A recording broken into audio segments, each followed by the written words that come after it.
कछु कंचन भयो शब्द गुर सरवण सुनियो बिखते अमृत होयो नाम सतगुर मुख पढ़ियो लोहो होयो लाल नदर सतगुर जद तारै पाहन मानक करै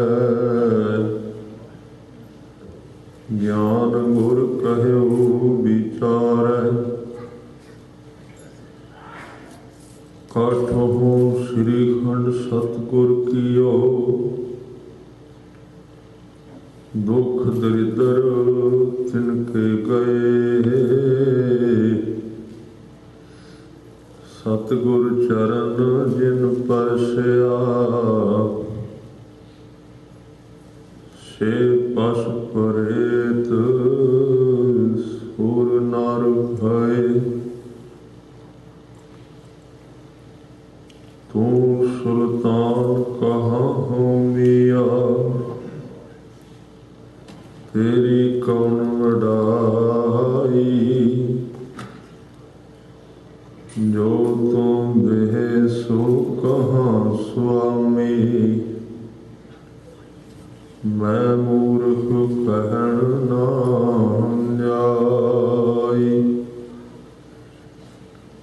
सो कहो टल गुर सेविया अहनिस सहज सुभाए दर्शन परसे गुरु कै जन्म मरण दुख जाए सतनाम वाहिगुरु साहिब जीओ निंदिया चले वेद की समझन नहे अज्ञान गुबारा वेद ग्रंथ गुर हट है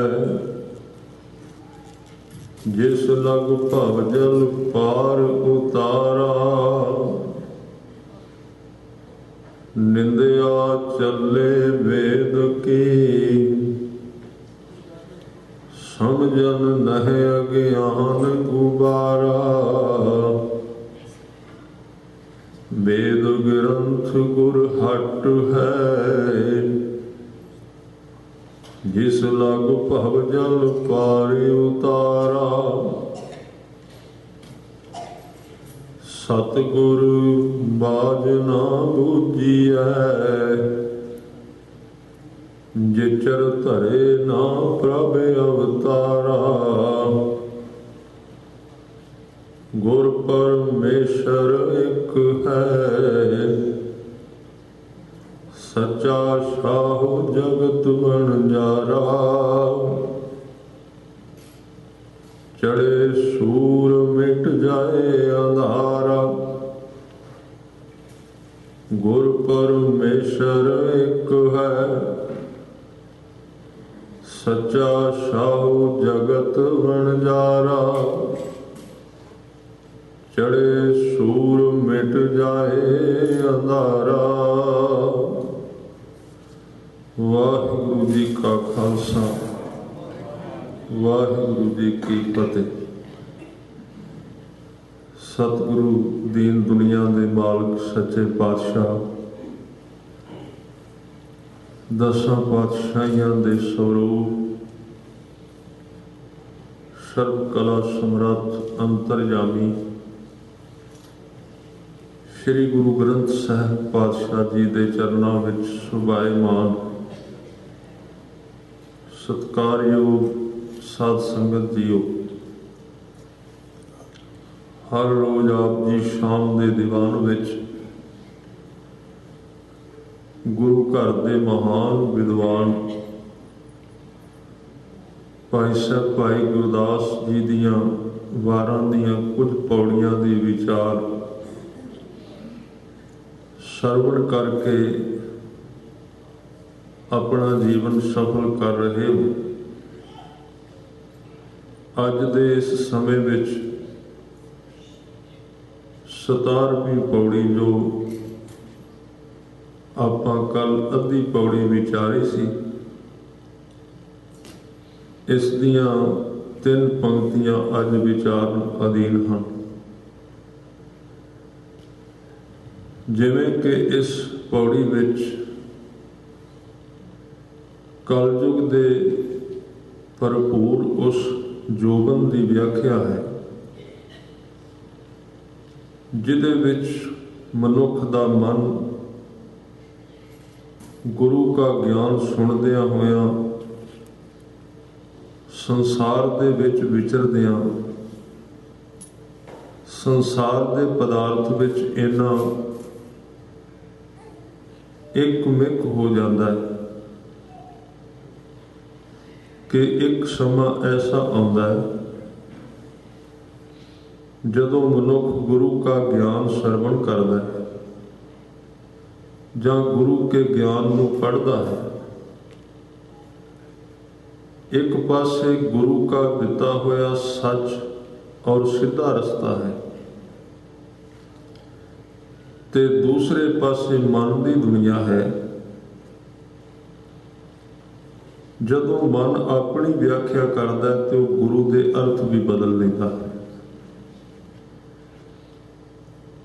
ਇੱਥੇ ਭਾਈ ਸਾਹਿਬ ਕਹਿ ਰਹੇ, ਨਿੰਦਿਆ ਚੱਲੇ ਵੇਦ ਕੀ, ਸਮਝਣ ਨਹਿ ਅਗਿਆਨ ਗੁਬਾਰਾ। ਵੇਦ ਨੂੰ ਪੜ੍ਹਨ ਵਾਲੇ ਵੀ ਇੱਕ ਸਮੇਂ ਜਾ ਕੇ ਵੇਦ ਦੀ ਨਿੰਦਿਆ ਕਰਨ ਲੱਗ ਪੈਂਦੇ। ਵੇਦ ਸ਼ਬਦ ਮੈਂ ਕੱਲ ਬੇਨਤੀ ਕੀਤੀ ਸੀ, ਆਪਾਂ ਇੱਥੇ ਰੁਕੇ ਸੀ। ਵੇਦ ਵੈਸੇ 4 ਗਿਣਤੀ ਵਿੱਚ ਮੰਨੇ ਗਏ। ਗੁਰਬਾਣੀ ਵਿੱਚ ਵੀ ਕਈ ਥਾਵਾਂ ਤੇ ਜ਼ਿਕਰ ਹੁੰਦਾ ਹੈ ਕਿ 4 ਵੇਦ ਨੇ, 6 ਸ਼ਾਸਤਰ ਨੇ, 27 ਸਿਮਰਤੀਆਂ ਹਨ। ਪਰ ਵੇਦ ਸ਼ਬਦ ਗੁਰਬਾਣੀ ਵਿੱਚ ਕਈ ਥਾਵਾਂ ਤੇ ਅਕਾਲ ਪੁਰਖ ਵੱਲੋਂ ਜਿਹੜਾ ਗਿਆਨ ਰੱਬ ਦੇ ਪਿਆਰਿਆਂ ਨੂੰ ਮਿਲਿਆ ਹੈ ਉਸ ਨੂੰ ਵੀ ਵੇਦ ਕਿਹਾ ਗਿਆ ਹੈ। ਇਉਂ ਲੱਗਦਾ ਵੇਦ ਸ਼ਬਦ ਵੈਦ ਤੋਂ ਬਣਿਆ। ਵੈਦ ਦਾ ਅਰਥ ਹੈ ਹਕੀਮ, ਜਿਹਦੇ ਕੋਲ ਦਵਾਈ ਹੈ, ਜਿਹਦੇ ਕੋਲ ਦਵਾਈ ਦੀ ਦੁਕਾਨ ਹੈ ਤੇ ਉਹ ਦਵਾਈ ਦੇ ਨਾਲ ਰੋਗੀ ਦਾ ਰੋਗ ਦੂਰ ਕਰਦਾ ਹੈ। ਵੈਦ ਤੋਂ ਵੇਦ ਸ਼ਬਦ ਬਣਿਆ ਹੈ ਔਰ ਸਾਰੀ ਗੁਰਬਾਣੀ ਨੂੰ ਕਈ ਥਾਵਾਂ ਤੇ ਵੇਦ ਕਿਹਾ ਗਿਆ ਹੈ। ਜਿਵੇਂ ਕਿ ਬਚਨ ਪੜ੍ਹਦੇ ਹਾਂ, ਸਭ ਨਾਦ ਵੇਦ ਗੁਰਬਾਣੀ। ਰੱਬ ਦੇ ਪਿਆਰਿਆਂ ਦੀ ਰਸਨਾ ਤੋਂ, ਉਹਨਾਂ ਦੇ ਹਿਰਦੇ ਤੋਂ ਪੈਦਾ ਹੋਇਆ ਗਿਆਨ। ਜਾਂ ਹੋਰ ਬਚਨ ਆਉਂਦੇ ਨੇ ਜਿਹਦੇ ਵਿੱਚ ਬਚਨ ਆਏ, ਪੋਥੀ ਪੁਰਾਣ ਕਮਾਈਐ ਭਉ ਵੱਟੀ ਇਤ ਤਨ ਪਾਈਐ। ਉੱਥੇ ਪੁਰਾਣ ਕਿਹਾ ਗਿਆ। ਇਹ ਮੈਂ ਬੇਨਤੀ ਤਾਂ ਕਰ ਰਿਹਾ ਕਿਉਂਕਿ ਵੇਦ ਸ਼ਬਦ ਦੇ ਅਰਥ ਕਈ ਵਾਰੀ ਆਪਾਂ ਸੀਮਤ ਹੱਦ ਵਿੱਚ ਸੁਣਦੇ ਹਾਂ ਕਿ ਵੇਦ ਸਿਰਫ ਇੱਕ ਮਤ ਦੇ 4 ਗ੍ਰੰਥ ਨੇ। ਵੇਦ ਇੱਕ ਵਿਆਪਕ ਸ਼ਬਦ ਹੈ। ਜਿਵੇਂ ਚਾਨਣ ਸ਼ਬਦ ਸਾਰਿਆਂ ਵਾਸਤੇ ਇੱਕੋ ਜਿਹਾ ਹੈ। ਚਾਨਣ ਕਦੀ ਇਹ ਨਹੀਂ ਕਿ ਹਿੰਦੂ ਨੂੰ ਰਸਤਾ ਦਿੰਦਾ ਹੈ ਲਾਈਟ ਤੇ ਮੁਸਲਮਾਨ ਵਾਸਤੇ ਨਹੀਂ ਹੈ। ਚਾਨਣ ਸਾਰਿਆਂ ਲਈ ਇੱਕੋ ਜਿਹਾ ਹੈ। ਵੇਦ ਦਾ ਅਰਥ ਹੈ ਪਰਮਾਤਮਾ ਦਾ ਗਿਆਨ। ਜਪਜੀ ਸਾਹਿਬ ਵਿੱਚ ਬਚਨ ਪੜ੍ਹੇ ਜਾਂਦੇ ਨੇ, ਗੁਰਮੁਖ ਨਾਦਮ ਗੁਰਮੁਖ ਵੇਦਮ ਗੁਰਮੁਖ ਰਹਿਆ ਸਮਾਈ। ਗੁਰ ਈਸ਼ਰ ਗੁਰ ਗੋਰਖ ਬਰਮਾ ਗੁਰ ਪਾਰਬਤੀ ਮਾਈ। ਇੱਥੇ ਬਚਨ ਵਿੱਚ ਵੇਦ ਆਇਆ ਗੁਰਮੁਖ ਨਾਦਮ। ਨਾਦ ਦੇ ਅਰਥ ਨੇ ਜਦੋਂ ਕਿਸੇ ਸ਼ਬਦ ਨੂੰ ਉਚਾਰਿਆ ਜਾਂਦਾ ਉਹਨੂੰ ਨਾਦ ਕਹਿੰਦੇ, ਉਹਨੂੰ ਆਵਾਜ਼ ਕਹਿੰਦੇ। ਜਿਵੇਂ ਗੁਰੂ ਗ੍ਰੰਥ ਸਾਹਿਬ ਜੀ ਦੀ ਬਾਣੀ ਦੇ ਸ਼ਬਦ ਨੇ, ਇਹਨਾਂ ਸ਼ਬਦਾਂ ਨੂੰ ਜਦੋਂ ਕੀਰਤਨ ਵਿੱਚ ਜਾਂ ਪਾਠ ਦੇ ਰੂਪ ਵਿੱਚ ਉਚਾਰਿਆ ਜਾਏ ਤੇ ਉਸ ਵੇਲੇ ਉਹਨੂੰ ਕਵਾਂਗੇ ਨਾਦ, ਉਸ ਵੇਲੇ ਕਵਾਂਗੇ ਰਾਗ। ਗੁਰਮੁਖ ਨਾਦੰ ਗੁਰਮੁਖ ਵੇਦੰ। ਪੂਰਾ ਗੁਰੂ ਦੋ ਚੀਜ਼ਾਂ ਦੇ ਵਿੱਚ ਸਮਾਇਆ ਹੋਇਆ, ਇੱਕ ਨਾਦ ਵਿੱਚ ਤੇ ਇੱਕ ਵੇਦ ਦਾ ਅਰਥ ਹੈ ਸ਼ਬਦ ਵਿੱਚ, ਅੱਖਰਾਂ ਵਿੱਚ। ਪਹਿਲਾਂ ਨਾਦ ਵਿੱਚ ਸ਼ਬਦ ਸੀ, ਪਰਮਾਤਮਾ ਦਾ ਗਿਆਨ ਜਿਹੜਾ ਹੈ, ਫਿਰ ਉਹ ਵੇਦ ਵਿੱਚ ਗੁਰੂ ਸਾਹਿਬ ਨੇ ਭਾਸ਼ਾ ਵਿੱਚ ਲਿਖਿਆ। ਗੁਰਮੁਖ ਰਿਹਾ ਸਮਾਈ, ਤੇ ਇਸ ਭਾਸ਼ਾ ਵਿੱਚ, ਇਸ ਬਾਣੀ ਵਿੱਚ ਗੁਰੂ ਸਮਾਇਆ ਹੋਇਆ। ਫਿਰ ਉਸ ਵਕਤ ਜਦੋਂ ਇਹ ਬਾਣੀ ਉਚਾਰੀ, ਉਸ ਵੇਲੇ ਲੋਕ ਈਸ਼ਰ ਦੀ ਪੂਜਾ ਕਰਦੇ ਸਨ, ਬ੍ਰਹਮਾ ਦੀ ਪੂਜਾ ਕਰਦੇ ਸਨ, ਪਾਰਬਤੀ ਦੀ ਪੂਜਾ ਕਰਦੇ ਸਨ। ਤੇ ਜਦੋਂ ਉਹਨਾਂ ਦੇ ਵਿੱਚੋਂ ਸਤਿਗੁਰਾਂ ਨੇ ਸਿੱਖੀ ਸਾਜੀ ਤੇ ਕਈਆਂ ਨੇ ਸਵਾਲ ਕੀਤੇ, ਮਹਾਰਾਜ ਸਾਡੇ ਤੇ ਵੱਡੇ ਵਡੇਰੇ ਸਦੀਆਂ ਤੋਂ ਇਹਨਾਂ ਦੇਵਤਿਆਂ ਦੀ ਪੂਜਾ ਕਰਦੇ ਰਹੇ ਨੇ, ਹੁਣ ਅਸੀਂ ਅੱਗੋਂ ਕਿਵੇਂ ਕਰੀਏ? ਤੇ ਸਤਿਗੁਰੂ ਨੇ ਬਚਨ ਕੀਤੇ, ਕਹਿਣ ਲੱਗੇ, ਭਾਈ ਤੁਹਾਡੇ ਵਾਸਤੇ ਗੁਰੂ ਹੀ ਬ੍ਰਹਮਾ, ਗੁਰੂ ਹੀ ਈਸ਼ਰ ਤੇ ਗੁਰੂ ਹੀ ਪਾਰਬਤੀ, ਭਾਵ ਤੁਹਾਨੂੰ ਹੋਰ ਕਿਤੇ ਜਾਣ ਦੀ ਲੋੜ ਨਹੀਂ। ਇਹ ਸ਼ਬਦ ਹੀ, ਇਹ ਨਾਮ ਹੀ, ਇਹ ਗੁਰੂ ਹੀ ਤੁਹਾਡੇ ਦੇਵਤਿਆਂ ਦੀ ਥਾਂ ਤੇ ਕੰਮ ਦੇਣ ਵਾਲਾ ਹੈ। ਭਾਵ ਇੱਕ ਨਾਲ ਜੋੜਿਆ, ਇੱਕ ਨਾਲ ਸਾਂਝ ਪਾਈ। ਇਸ ਤਰੀਕੇ ਦੇ ਨਾਲ, ਇਸ ਤਰ੍ਹਾਂ ਵੇਦ ਦੀ ਗੱਲ ਕਹਿੰਦੇ ਵੀ ਜਦੋਂ ਸੰਸਾਰ ਦੇ ਅੰਦਰ ਪਰਮਾਤਮਾ ਦੇ ਗਿਆਨ ਨੂੰ ਪੁਸਤਕਾਂ ਦੇ ਰੂਪ ਵਿੱਚ, ਗ੍ਰੰਥ ਦੇ ਰੂਪ ਵਿੱਚ ਉਤਾਰਿਆ ਜਾਂਦਾ ਹੈ, ਤੇ ਉਸ ਵੇਲੇ ਜਦੋਂ ਉਹਦੇ ਵਿੱਚ ਸੱਚ ਦੀ ਜੇ ਵਿਆਖਿਆ ਕੀਤੀ ਜਾਏ ਤੇ ਸੰਸਾਰ ਦੇ ਅੰਦਰ ਜਿਹੜੇ ਮਨਮੁਖ ਲੋਕ ਨੇ ਉਹ ਉਹਦੇ ਅਰਥ ਗਲਤ ਕਰਕੇ, ਗੁਬਾਰ ਵਿੱਚ ਹੋਣ ਕਰਕੇ ਉਹਨੂੰ ਸਮਝਦੇ ਨਹੀਂ। ਜਿਵੇਂ ਜਦੋਂ ਅਰਥ ਕੀਤੇ ਜਾਣ, ਭਾਈ ਸਾਹਿਬ ਕਹਿੰਦੇ ਨੇ, ਸਮਝਣ ਨਹਿ ਅਗਿਆਨ ਗੁਬਾਰਾ। ਕਿਉਂਕਿ ਜਿੰਨਾ ਵੀ ਗਿਆਨ ਹੈ ਗੁਰਮਤਿ ਦਾ, ਗੁਰੂ ਗ੍ਰੰਥ ਸਾਹਿਬ ਜੀ ਦੀ ਬਾਣੀ ਦਾ, ਉਹ ਸਾਧ ਸੰਗਤ ਜੀ ਦੋ ਚੀਜ਼ਾਂ ਤੋਂ ਉੱਚੇ ਉੱਠ ਕੇ ਉਚਾਰਿਆ ਗਿਆ, ਇੱਕ ਸਰੀਰ ਤੋਂ ਤੇ ਇੱਕ ਮਨ ਦੀ ਦੁਨੀਆ ਤੋਂ। ਸਰੀਰ ਤੋਂ ਵੀ ਉੱਚੇ ਉੱਠ ਕੇ ਉਚਾਰਿਆ ਗਿਆ, ਮਨ ਤੋਂ ਵੀ ਉੱਚੇ ਉੱਠ ਕੇ ਉਹ ਉਸ ਦਸ਼ਾ ਵਿੱਚ ਉਚਾਰਿਆ ਗਿਆ ਜਿੱਥੇ ਕੇਵਲ ਆਤਮਾ ਕੰਮ ਕਰਦੀ ਹੈ। ਇਸ ਕਰਕੇ ਜਿਹੜੇ ਲੋਕ ਮਨ ਤੇ ਸਰੀਰ ਦੇ ਜੰਜਾਲ ਵਿੱਚ ਫਸੇ ਹੋਏ ਨੇ, ਉਹਨਾਂ ਦੇ ਵਿੱਚ ਜਦੋਂ ਇਸ ਗਿਆਨ ਨੂੰ ਸੁਣਦੇ ਨੇ ਤੇ ਸਮਝਣ ਦੇ ਬਾਵਜੂਦ ਵੀ ਉਹਨਾਂ ਦੇ ਸਮਝ ਵਿੱਚ ਨਹੀਂ ਆਉਂਦੀ। ਜਿਵੇਂ ਕਿ ਆਪਾਂ ਇਤਿਹਾਸ ਵਿੱਚ ਔਰ ਗੁਰਬਾਣੀ ਵਿੱਚ ਬਚਨ ਪੜ੍ਹਦੇ ਹਾਂ ਕਿ ਜਿਵੇਂ ਦੀ ਸਾਡੀ ਬਿਰਤੀ ਹੈ ਅਸੀਂ ਉੱਥੋਂ ਤੱਕ ਸਮਝ ਸਕਾਂਗੇ।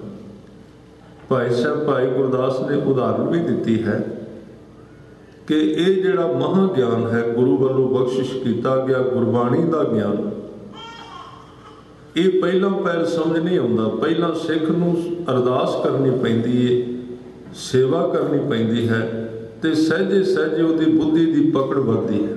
ਜਿਵੇਂ ਪਹਿਲੇ ਦਿਨ ਵਿਦਿਆਰਥੀ ਆਉਂਦਾ ਤੇ ਵਿਦਿਆਰਥੀ ਨੂੰ ਪਹਿਲੇ ਦਿਨ ਸਿਰਫ ਇਹ ਬੁਲਾਇਆ ਜਾਂਦਾ ਹੈ 1 2 3, ਪਰ ਉਹਨੂੰ 1 2 3 ਦੇ ਅਰਥ ਨਹੀਂ ਪਤਾ ਹੈ ਕੀ ਹੈ। ਪਹਿਲੇ ਦਿਨ ਉਹਨੂੰ ਊੜਾ ਐੜਾ ਜਾਂ ABC ਕਿਹਾ ਜਾਂਦਾ, ਪਰ ਉਹਦੇ ਅਰਥ ਨਹੀਂ ਜਾਣਦਾ। ਸਹਿਜੇ ਸਹਿਜੇ ਉਹਨੂੰ ਯਾਦ ਕਰਦਾ ਹੈ, ਸਹਿਜੇ ਸਹਿਜੇ ਉਹਨੂੰ ਰਟਦਾ ਹੈ, ਤੇ ਰਟਣ ਤੋਂ ਬਾਅਦ ਇੱਕ ਦਿਨ ਉਹਨਾਂ ਨੂੰ ਜੋੜ ਕੇ ਉਹਨਾਂ ਦੀ ਭਾਸ਼ਾ ਬਣਾਉਣ ਲੱਗ ਪੈਂਦਾ ਹੈ।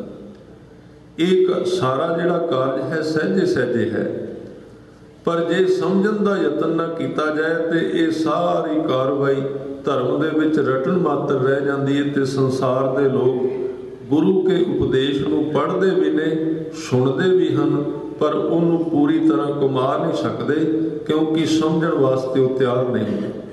ਭਾਈ ਗੁਰਦਾਸ ਸਾਹਿਬ ਨੇ ਇੱਕ ਥਾਂ ਤੇ ਬਚਨ ਕੀਤੇ ਨੇ, ਉਹ ਕਹਿੰਦੇ ਨੇ, ਪੂਛਤ ਪਥਕ ਤਾਹੇ ਮਾਰਗ ਨਾ ਧਾਰੇ ਪਗ, ਪ੍ਰੀਤਮ ਕੇ ਦੇਸ਼ ਕੈਸੇ ਬਾਦਲ ਸੇ ਜਾਈਏ। ਕਿਸੇ ਗਿਆਨ ਨੂੰ, ਕਿਸੇ ਰਸਤੇ ਨੂੰ ਕੇਵਲ ਪੁੱਛਣ ਦੇ ਨਾਲ, ਕੇਵਲ ਪੁੱਛਿਆ ਜਾਏ ਵੀ ਇਹ ਸੜਕ ਕਿੱਧਰ ਜਾਂਦੀ ਹੈ, ਜਿੰਨਾ ਚਿਰ ਉਸ ਰਸਤੇ ਦੇ ਉੱਤੇ ਮਨੁੱਖ ਆਪਣੇ ਕਦਮ ਨਹੀਂ ਵਧਾਉਂਦਾ, ਪੈਰ ਨਹੀਂ ਰੱਖਦਾ, ਉਹਨਾਂ ਚਿਰ ਉਸ ਰਸਤੇ ਤੇ ਪੰਧ ਤੇ ਮੰਜ਼ਿਲ ਤੇ ਕਿਵੇਂ ਪਹੁੰਚੇਗਾ। ਇਸੇ ਤਰ੍ਹਾਂ ਸੰਸਾਰ ਵਿੱਚ ਵਿਚਰਦਾ ਹੈ ਕਿ ਧਰਮ ਦਾ ਵਿਖਿਆਨ ਕਰਨ ਵਾਲੇ ਵਿਖਿਆਨ ਕਰੀ ਜਾਂਦੇ ਨੇ, ਸੁਣਨ ਵਾਲੇ ਸੁਣੀ ਜਾਂਦੇ ਨੇ, ਔਰ ਸਹਿਜੇ ਸਹਿਜੇ ਸੁਣ ਕੇ ਕਲਪਨਾ ਕਰੀ ਜਾਂਦੇ ਨੇ। ਸੁਣ ਕੇ ਸੁਣਨ ਵਾਲੇ ਕਹਿ ਦਿੰਦੇ ਨੇ ਆਨੰਦ ਬੜਾ ਆ ਗਿਆ, ਕਹਿਣ ਵਾਲੇ ਕਹਿੰਦੇ ਨੇ ਸੁਣਨ ਵਾਲੇ ਸੰਤੁਸ਼ਟ ਹੋ ਗਏ ਨੇ। ਉਹ ਇੱਕ कदम भी उस मार्ग ते तुरदे नहीं। ते भाई गुरदास कहते जिन्ना चिर तुरे ना उन्ना चिर मनुख पहुँचेगा किथे, तुरन तो बिना पहुँच नहीं सकता। ਇਹਦਾ मतलब सिर्फ इन्ना कि ज्ञान नूं कल्ला सुनन नाल मनुख नहीं पहुँचता जिन्ना चिर ਉਹਦੇ ਉੱਤੇ ਆਪਣੇ ਜੀਵਨ ਵਿੱਚ ਕਾਰਵਾਈ नहीं करता, एक्शन नहीं लेता। इसे तरह बचन कीता, कहन लगे पूछत पथक, पथक का अर्थ है राह पुछदा है, ताहि मार्ग ना धारै पग, प्रीतम के देश कैसे बादन से जाइए, पूछत है वैद खात औखद न संयम से, कैसे मिटै रोग सुख सहज समाइए। कोई रोगी सारी उम्र वैद नूं रोग बारे पुछदा रहे, दवाई लै लवे परहेज ना पाले, पूरी तरह उसकी वरतों ना करे तो वो दवाई उसके जीवन का रोग नहीं हटा सकेगी। इस तरह अगला वचन किया, कहन लगे पूछत सुहागन है कर्म दुहागन के, कैसे बहु हृदय में विचार कत सेजा बुलाइए, गाए सुने आंखें मीचे पाइए ना परम पद, गुर उपदेश गह जौलो ना कमाइए। इत्थे भाई साहब ने एक चोट दी, कहन लगे केवल गाउन नाल, सुनन नाल और अखां बंद करन नाल कभी भी वो गुरु की दात नूं असीं प्राप्त नहीं कर सकांगे, जिन्ना चिर के आपां उस दात नूं आपे अपने जीवन दे अंदर अंदरले हिस्से विच भाव कर्मां विच कमाउंदे नहीं। इसे तरह अज बचन कीता, कहन लगे कलयुग दे जोबन दी निशानी सब तो पहली ये है कि धार्मिक उपदेश नूं संसार दे लोग समझणगे नहीं, समझण नहीं, अज्ञान गुबारा उन्हां नूं इहदी समझ नहीं आवेगी, क्योंकि बुद्धि जिहड़ी वो बहुत नीवें तल ते है, समझ बहुत नीवी है, और वो सुनन दे बावजूद इस दात नूं समझ नहीं सकणगे। जदों समझणगे ना तो फिर उसकी निंदिया करनगे। गुरु ग्रंथ साहिब जी की बाणी विच केवल संसार की निंदिया बारे नहीं आया, सतगुरु की बाणी के अंदर उन्हां निंदकां दा भी जिक्र आया है जिहड़े धर्म के मार्ग ते तुरन वाले और गुरु के दिते हुए ज्ञान की भी निंदिया करते। भगत कबीर साहब जी का एक बहुत प्यारा वचन ऐसे लोगों बारे आया जिहड़े रब के प्यार विच आप तुरदे नहीं, ते जिहड़े तुरन वाले लोग ने उन्हां नाल अंदरों ईरखा करन लग पैंदे। बहुत प्यारा एक शब्द जिहदे विच भगत जी ऐसे लोगों का जिक्र करते हैं, कहन लगे हर जस सुनै ना हर गुण गावै, बातन ही असमान करावै। संसार दे विच पढ़े हुए चुंच ज्ञानी जिन्हां नूं केवल अखरां दी मुहारत हासिल है, जिन्हां दे कोल केवल संसार दा ज्ञान है, वो की करते हैं, एक बड़ा गलत पैमाना ला लेंदे। ज्ञान संसार दा हुंदा है ते तोलन लग पैंदे ने गुरु के ज्ञान नूं उहदे नाल। भाव दोवां दा किवें मेल है? एक आदमी ने साध संगत मकैनिकल कीता है, ਉਹਦੇ ਕੋਲ ਪੁਰਜਿਆਂ ਬਾਰੇ ਜਾਣਕਾਰੀ ਹੈ, ਉਹਦੇ ਕੋਲ ਮਸ਼ੀਨਾਂ ਬਾਰੇ ਜਾਣਕਾਰੀ, ਤੇ ਉਹ 15 ਸਾਲ ਦੇ 20 ਸਾਲ ਦੇ ਕੋਰਸ ਨੂੰ ਸਮਾਂ ਲਾ ਕੇ ਜੇ ਸਿੱਖ ਲਵੇ ਤੇ ਉਹ ਇਹ ਮੂਰਖਤਾ ਕਰੇ ਵੀ ਮੈਂ 15 ਸਾਲ ਲਾਏ ਨੇ, ਮੈਂ ਪੜ੍ਹਿਆ ਤੇ ਮੈਂ ਦਵਾਈਆਂ ਵਾਲੇ ਸਟੋਰ ਤੇ ਬੈਠ ਕੇ ਡਾਕਟਰ ਬਣ ਜਾ, ਮੈਂ ਲੋਕਾਂ ਨੂੰ ਦਵਾਈਆਂ ਵੰਡ ਸਕਣਾ, ਉਹ ਆਪਣਾ ਵੀ ਨੁਕਸਾਨ ਕਰੇਗਾ ਤੇ ਮਰੀਜ਼ਾਂ ਦਾ ਵੀ ਨੁਕਸਾਨ ਕਰਦਾ ਹੈ। क्योंकि जिस काम नूं उन्हें चुनिया ਉਹਦੇ बारे उन्हें विद्या तो लई नहीं, उन्हें सिक्ख्या सिर्फ मशीन बारे, सिर्फ पुरजियां बारे, सिर्फ मकैनिकल बारे, तो वह मैडिकल का काम करन लग पे। हुण वो लोगों का नुकसान करेगा। इस तरह जिन्हें मैडिकल सिक्ख्या जो मकैनिकल पुरजियां का काम मशीनों नूं शोधन लग पवे, ਉਹਦੇ ਵਿੱਚ गड़बड़ कर देगा। इस तरह संसार विच की वापरदा है, ਜਿਹੜੇ ਮਨੁੱਖ ਨੇ ਕਈ ਵਾਰੀ ਸੰਸਾਰ ਦੀ ਕੋਈ ਨਾ ਕੋਈ ਵਿਦਿਆ ਲਈ ਹੁੰਦੀ ਹੈ ਤੇ ਉਹ ਫਿਰ ਸੋਚਦਾ ਮੈਂ ਇੰਨੇ ਸਾਲ ਲਾਏ ਨੇ, ਮੇਰੇ ਵਿੱਚ ਹੁਣ ਇਹ ਵੀ ਤੇ ਬਰਕਤ ਆ ਗਈ, ਇਹ ਵੀ ਤੇ ਮੇਰੇ ਵਿੱਚ ਮੁਹਾਰਤ ਆ ਗਈ ਬਈ ਗੁਰੂ ਗ੍ਰੰਥ ਸਾਹਿਬ ਜੀ ਦੀ ਬਾਣੀ ਨੂੰ ਵੀ ਮੈਂ ਜਾਣ ਸਕਾਂ। ਉਸ ਵੇਲੇ ਬਹੁਤ ਵੱਡੀ ਗਲਤੀ ਹੁੰਦੀ। ਔਰ ਫਿਰ ਇਹ ਬੇਨਤੀ ਕਰਾਂ, ਆਦਮੀ ਨੂੰ ਕਿਸੇ ਵੀ ਮਾਰਗ ਵਿੱਚ, ਕਿਸੇ ਵੀ ਲਾਈਨ ਵਿੱਚ ਕੁਝ ਵੀ ਨਾ ਆਉਂਦਾ ਹੋਵੇ, ਉਹ ਇਹ ਤੇ ਦਾਅਵਾ ਜ਼ਰੂਰ ਕਰਦਾ ਵੀ ਮੈਂ ਗੁਰੂ ਘਰ ਬਾਰੇ, ਗੁਰਬਾਣੀ ਬਾਰੇ ਬਹੁਤ ਜਾਣਦਾ। ਉਹਦੇ ਵਿੱਚ ਦਖਲਅੰਦਾਜ਼ੀ ਕਰੇਗਾ, ਉਹਦੇ ਵਿੱਚ ਆਪਣੀਆਂ ਗਲਤ ਵਿਚਾਰਾਂ ਠੋਸੇਗਾ, ਉਹਨੂੰ ਸਮਝ ਨਹੀਂ ਆਵੇਗੀ, ਤੇ ਜਦੋਂ ਸਮਝ ਨਾ ਆਵੇਗੀ ਉੱਥੋਂ ਮਿਲੇਗਾ ਕੁਝ ਨਹੀਂ, ਤੇ ਫਿਰ ਉੱਥੇ ਵੈਰ ਵਿਰੋਧ ਹੋਵੇਗਾ, ਤੇ ਫਿਰ ਉਹ ਨਿੰਦਿਆ ਕਰੇਗਾ। ਇਸ ਤਰ੍ਹਾਂ ਦੇ ਲੋਕ ਸੰਸਾਰ ਵਿੱਚ ਧਰਮ ਦੇ ਮਾਰਗ ਤੇ ਬਹੁਤ ਵੱਡਾ ਨੁਕਸਾਨਦੇਹ ਬਣਦੇ ਨੇ।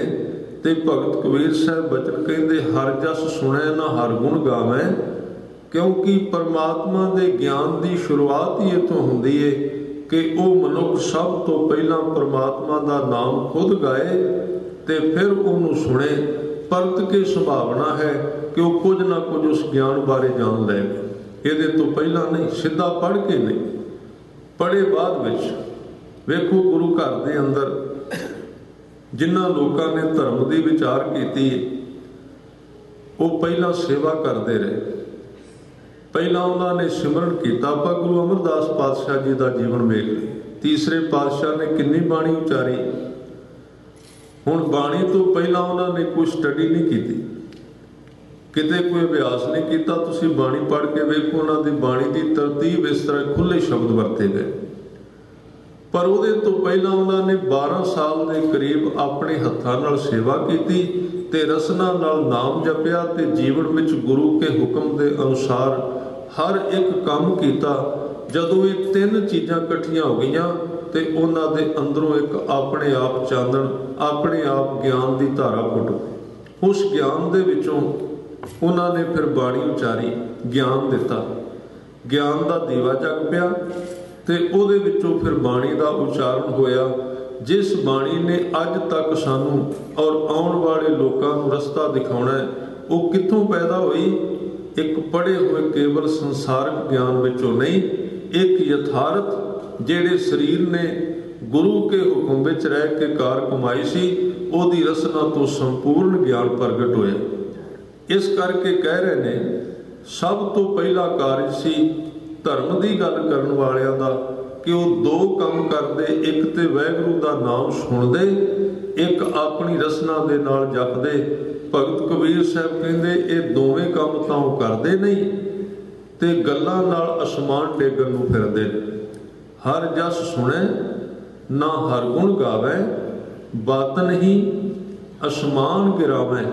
ਉਹ ਗੱਲਾਂ ਇੰਨੀਆਂ ਉੱਚੀਆਂ ਕਰਨਗੇ ਕਿ ਸੁਣ ਕੇ ਲੱਗੇਗਾ ਵੀ ਇੰਨਾ ਗਿਆਨ ਤੇ ਕਿਸੇ ਕੋਲ ਵੀ ਨਹੀਂ ਹੈ। ਇਸ ਤਰ੍ਹਾਂ ਦੀਆਂ ਉੱਚੀਆਂ ਉੱਚੀਆਂ ਗੱਲਾਂ। ਹੁਣ ਇੱਥੇ ਮੈਂ ਇੱਕ ਬੇਨਤੀ ਕਰਨੀ ਚਾਹੁੰਦਾ। ਭਗਤ ਕਬੀਰ ਸਾਹਿਬ ਖੁਦ ਆਪਣੀ ਬਾਣੀ ਵਿੱਚ ਕਈ ਥਾਵਾਂ ਤੇ ਬੜੀ ਤੇਜ਼ ਤਰਾਰ ਤਰਕ ਦਿੰਦੇ। ਖਿਆਲ ਕਰਨਾ, ਇਹਦਾ ਅਰਥ ਇਹ ਨਾ ਕਰਨਾ ਵੀ ਜੋ ਪਖੰਡ ਹੈ ਧਰਮ ਦੇ ਅੰਦਰ, ਜੋ ਦੁਬਦਾ ਉਹਦਾ ਵਿਰੋਧ ਕਰਨਾ ਵੀ ਨਿੰਦਿਆ ਹੁੰਦੀ ਹੈ। ਕਈ ਵਾਰੀ ਆਪਾਂ ਇਹ ਕਹਿਣ ਲੱਗ ਪੈਂਦੇ ਹਾਂ ਵੀ ਵਾਦ ਵਿਵਾਦ ਵਿੱਚ ਨਹੀਂ ਪੈਣਾ ਚਾਹੀਦਾ, ਕਿਸੇ ਨੂੰ ਮਾੜਾ ਨਹੀਂ ਕਹਿਣਾ ਚਾਹੀਦਾ।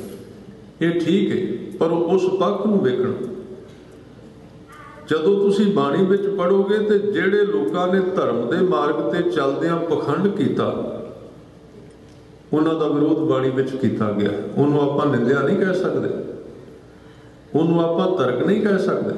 ਜਿੱਥੇ ਸਤਿਗੁਰੂ ਨੇ ਪੰਡਤ ਦਾ ਸਤਿਕਾਰ ਕੀਤਾ ਹੈ, ਜਿਹੜਾ ਅੱਗੇ ਤੁਰਨ ਵਾਲਾ ਉਹਦਾ ਸਤਿਕਾਰ ਕੀਤਾ, ਉਹਦਾ ਚੰਗਾ ਪੱਖ ਹੈ। ਔਰ ਭਜਨ ਕੀਤੇ ਸੋ ਪੰਡਤ ਜੋ ਮਨ ਪਰ ਬੁੱਧ ਹੈ। ਰਾਮ ਨਾਮ ਆਤਮ ਮੈਂ ਸੋਧੈ, ਰਾਮ ਨਾਮ ਸਾਰ ਰਸ ਪੀਵੈ, ਉਸ ਪੰਡਤ ਕੈ ਉਪਦੇਸ਼ ਜਗ ਜੀਵੈ। ਹਰ ਕੀ ਕਥਾ ਹਿਰਦੈ ਵਸਾਵੈ, ਸੋ ਪੰਡਤ ਫਿਰ ਜੋਨ ਆਵੇ। ਉਹਦੀ ਵਡਿਆਈ ਕੀਤੀ ਗਈ ਹੈ, ਉਹਦੇ ਚੰਗੇ ਪੱਖ ਨੂੰ ਵਡਿਆਇਆ ਗਿਆ ਹੈ। ਪਰ ਜਦੋਂ ਉਹੀ ਪੰਡਤ ਪੜ੍ਹਦਾ ਹੈ ਮੂੰਹੋਂ ਜ਼ਰੂਰ, ਵਿਆਖਿਆ ਕਰਦਾ ਸਭ ਕੁਝ ਠੀਕ ਹੈ, ਪਰ ਉਹ ਆਪਣੇ ਸਵਾਰਥ ਵਾਸਤੇ ਪਖੰਡ ਕਰਦਾ ਹੈ, ਸੰਸਾਰ ਦੇ ਵਿੱਚ ਮੂੰਹ ਮਲਾਜੇ ਵਾਸਤੇ ਤੁਰਦਾ ਹੈ। ਤੇ ਗੁਰੂ ਗ੍ਰੰਥ ਸਾਹਿਬ ਨੇ ਉਸ ਪੰਡਤ ਦੀ ਉਸ ਥਾਂ ਤੇ ਤਰਕ ਵਿੱਚ ਵਿਰੋਧਤਾ ਵੀ ਕੀਤੀ ਹੈ, ਉਹਦੇ ਇਸ ਜੀਵਨ ਨੂੰ ਚੋਟ ਵੀ ਲਾਈ, ਸਭ ਕੁਝ ਪ੍ਰਵਾਨ ਨਹੀਂ ਕਰ ਲਿਆ। ਇਸ ਸੰਬੰਧ ਵਿੱਚ ਸਾਨੂੰ ਦੋ ਦਾਤਾਂ ਦਿੱਤੀਆਂ ਗਈਆਂ। ਇੱਕ ਤੇ ਗੁਰਸਿੱਖ ਝੁਕ ਕੇ ਰਵੇ, ਵਿਵਾਦ ਤੋਂ ਬਚ ਕੇ ਰਵੇ, ਤੇ ਦੂਸਰਾ ਬਚਨ ਨੂੰ ਇਹ ਵੇਖੇ ਵੀ ਸੰਸਾਰ ਦੇ ਵਿੱਚ ਜਿਹੜੇ ਸਾਡੀ ਅਗਲੀ ਕਤਾਰ ਵਿੱਚ ਤੁਰਨ ਵਾਲੇ ਨੇ, ਜਿਹੜੇ ਸਾਨੂੰ ਸਮਝਾ ਰਹੇ ਨੇ, ਉਹਨਾਂ ਦਾ ਆਪਣਾ ਜੀਵਨ ਯਥਾਰਥ ਵਰਤੋਂ ਵਿੱਚ ਕਿਵੇਂ ਦਾ ਹੈ, ਕਿਵੇਂ ਦਾ। ਜਿਵੇਂ ਕਬੀਰ ਸਾਹਿਬ ਨੇ ਇੱਕ ਪਾਸੇ ਨਿੰਦਕ ਦੀ ਵਿਰੋਧਤਾ ਕੀਤੀ ਵੀ ਕਿਉਂ ਤਰਕ ਵਿੱਚ ਜਾਂਦਾ, ਦੂਜੇ ਪਾਸੇ ਬ੍ਰਾਹਮਣ ਨੂੰ ਚੈਲੰਜ ਕੀਤਾ ਹੈ। ਉਹਨੂੰ ਕਿਹਾ ਕਿ ਹਮ ਗੋਰੂ ਤੁਮ ਗੁਆਰ ਗੁਸਾਈ, ਜੁਗ ਜੁਗ ਤੁਮ ਰਖਵਾਰੇ। ਗੋਰੂ ਦਾ ਅਰਥ ਹੈ ਗਾਂ, ਗੋਰੇ ਰੰਗ ਦੀ ਗਾਂ ਨੂੰ ਕਿਹਾ ਜਾਂਦਾ। ਗੁਆਰ ਦਾ ਅਰਥ ਹੈ ਗਵਾਲਾ, ਗਾਵਾਂ ਚਾਰਨ ਵਾਲਾ। ਗੁਸਾਈ ਦਾ ਅਰਥ ਹੈ ਧਰਮ ਦਾ ਆਗੂ, ਅੱਗੇ ਤੁਰਨ ਵਾਲਾ, ਉਪਦੇਸ਼ ਦੇਣ ਵਾਲਾ, ਲੋਕਾਂ ਨੂੰ ਦੱਸਣ ਵਾਲਾ। ਪੰਡਤ ਨੂੰ ਕਹਿੰਦੇ ਵੀ ਤੁਸੀਂ ਸਾਰੀ ਉਮਰ ਲੋਕਾਂ ਨੂੰ ਗ੍ਰੰਥ ਲਿਖ ਲਿਖ ਕੇ, ਕਥਾ ਸੁਣਾ ਸੁਣਾ ਕੇ ਆਪਣੇ ਪਿੱਛੇ ਲਾਇਆ। ਔਰ ਇਹ ਵੀ ਕਿਹਾ ਵੀ ਪੰਡਤ ਦੇ ਕੋਲ ਇੱਕ ਯੋਗਤਾ ਹੁੰਦੀ, ਉਹ ਭੀੜ ਨੂੰ ਆਪਣੇ ਪਿੱਛੇ ਤੋਰ ਲੈਂਦਾ ਜੀ। ਗੁਰੂ ਗ੍ਰੰਥ ਸਾਹਿਬ ਜੀ ਦੀ ਬਾਣੀ ਪੜ੍ਹ ਕੇ ਵੇਖੋ। ਮੈਂ ਕੱਲ ਵੀ ਸ਼ਾਇਦ ਪਰਸੋਂ ਬੇਨਤੀ ਕੀਤੀ ਸੀ, ਅਸੀਂ ਗਿਆਨ ਨੂੰ ਕਿਹੜੀ ਚੀਜ਼ ਨਾਲ ਤੋਲਨੇ ਆ? ਅਸੀਂ ਤੋਲਨੇ ਆ ਵੋਟਿੰਗ ਦੇ ਨਾਲ। ਅਸੀਂ ਵੇਖਦੇ ਹਾਂ ਭੀੜ ਨੂੰ, ਅਸੀਂ ਤੁਰਨੇ ਆ ਸੰਸਾਰ ਦੇ ਰਾਹ ਦੇ ਉੱਤੇ। ਕਬੀਰ ਸਾਹਿਬ ਨੇ ਇੱਕ ਬਚਨ ਕਿਹਾ, ਉਹ ਕਹਿੰਦੇ ਨੇ ਪੰਡਤ ਗੁਸਾਈ ਦੇ ਅਰਥ ਨੇ ਪੰਡਤ। ਉਹਨਾਂ ਬਾਰੇ ਬਚਨ ਕਹੇ ਨੇ, ਜਿਹੇ ਮਾਰਗ ਪੰਡਿਤ ਗਏ ਪਾਛੈ ਭਰੀ ਵਹੀਰ। ਵਹੀਰ ਦਾ ਅਰਥ ਕੀ ਆਪ ਜੀ ਸਮਝਦੇ ਹੋ? ਵਹੀਰ ਦੇ ਅਰਥ ਹੁੰਦੇ ਨੇ ਜਿੱਥੇ ਲੋਕ ਜ਼ਿਆਦੇ ਹੋਣ ਤੋ ਇੱਕ ਦੂਜੇ ਦੇ ਪਿੱਛੇ ਤੁਰ ਪੈਣ, ਦੂਜਾ ਤੀਜੇ ਨੂੰ ਕਵੇ ਜੀ ਬਹੁਤ ਜੀ ਬਹੁਤ, ਤੀਜਾ ਚੌਥਾ, ਇਕੱਠੇ ਹੁੰਦਿਆਂ ਹੁੰਦਿਆਂ ਭੀੜ ਇਕੱਠੀ ਹੋ ਗਈ। ਜੇ ਮਾਰਗ ਪੰਡਿਤ ਗਏ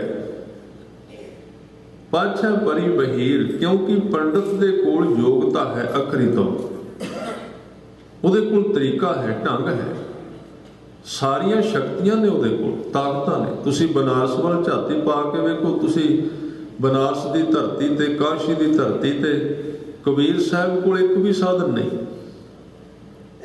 ਲੋਕਾਂ ਨਾਲ ਸੰਪਰਕ ਕਰਨ ਦਾ। ਪੰਡਤ ਕੋਲ ਸਾਧਨ ਹੈ, ਕਿਉਂਕਿ ਪੰਡਤ ਪੁਰਾਣੇ ਤੌਰ ਤੇ ਉੱਥੋਂ ਦੀ ਸ਼ਕਤੀ ਨਾਲ, ਉੱਥੋਂ ਦੇ ਤੰਤਰ ਨਾਲ ਜੁੜਿਆ ਹੋਇਆ, ਉਹਦੀ ਵਰਤੋਂ ਕਰਦਾ ਹੈ, ਲੋਕਾਂ ਨੂੰ ਪ੍ਰਭਾਵਿਤ ਕਰ ਸਕਦਾ ਹੈ। ਇਸ ਬਾਰੇ ਕਬੀਰ ਸਾਹਿਬ ਦੂਜੇ ਪਾਸੇ ਪੰਡਤ ਵਿੱਚ ਤੇ ਕਬੀਰ ਵਿੱਚ ਦੂਜਾ ਫਰਕ ਹੈ। ਕਬੀਰ ਨੇ ਝੂਠ ਨਾਲ ਸਮਝੌਤਾ ਨਹੀਂ ਕਰਨਾ, ਚਾਰ ਬੰਦੇ ਪਿੱਛੇ ਤੁਰਨ ਨਾ ਤੁਰਨ, ਸੱਚ ਸੱਚ ਉਹਨੇ ਕਹਿ ਦੇਣਾ। ਤੇ ਪੰਡਤ ਨੇ ਵੇਖਣਾ ਲੋਕ ਕਿਵੇਂ ਖੁਸ਼ ਹੁੰਦੇ ਨੇ ਤੇ ਸ਼ਕਤੀਸ਼ਾਲੀ ਬੰਦੇ ਮੇਰੇ ਹੱਥਾਂ ਵਿੱਚ ਕਿਵੇਂ ਰਹਿੰਦੇ। ਇਸ ਕਰਕੇ ਫਰਕ ਪੈ ਗਿਆ ਦੋਵਾਂ ਵਿੱਚ। ਅੱਖਰ ਦੋਵਾਂ ਦੇ ਇੱਕੋ ਨੇ।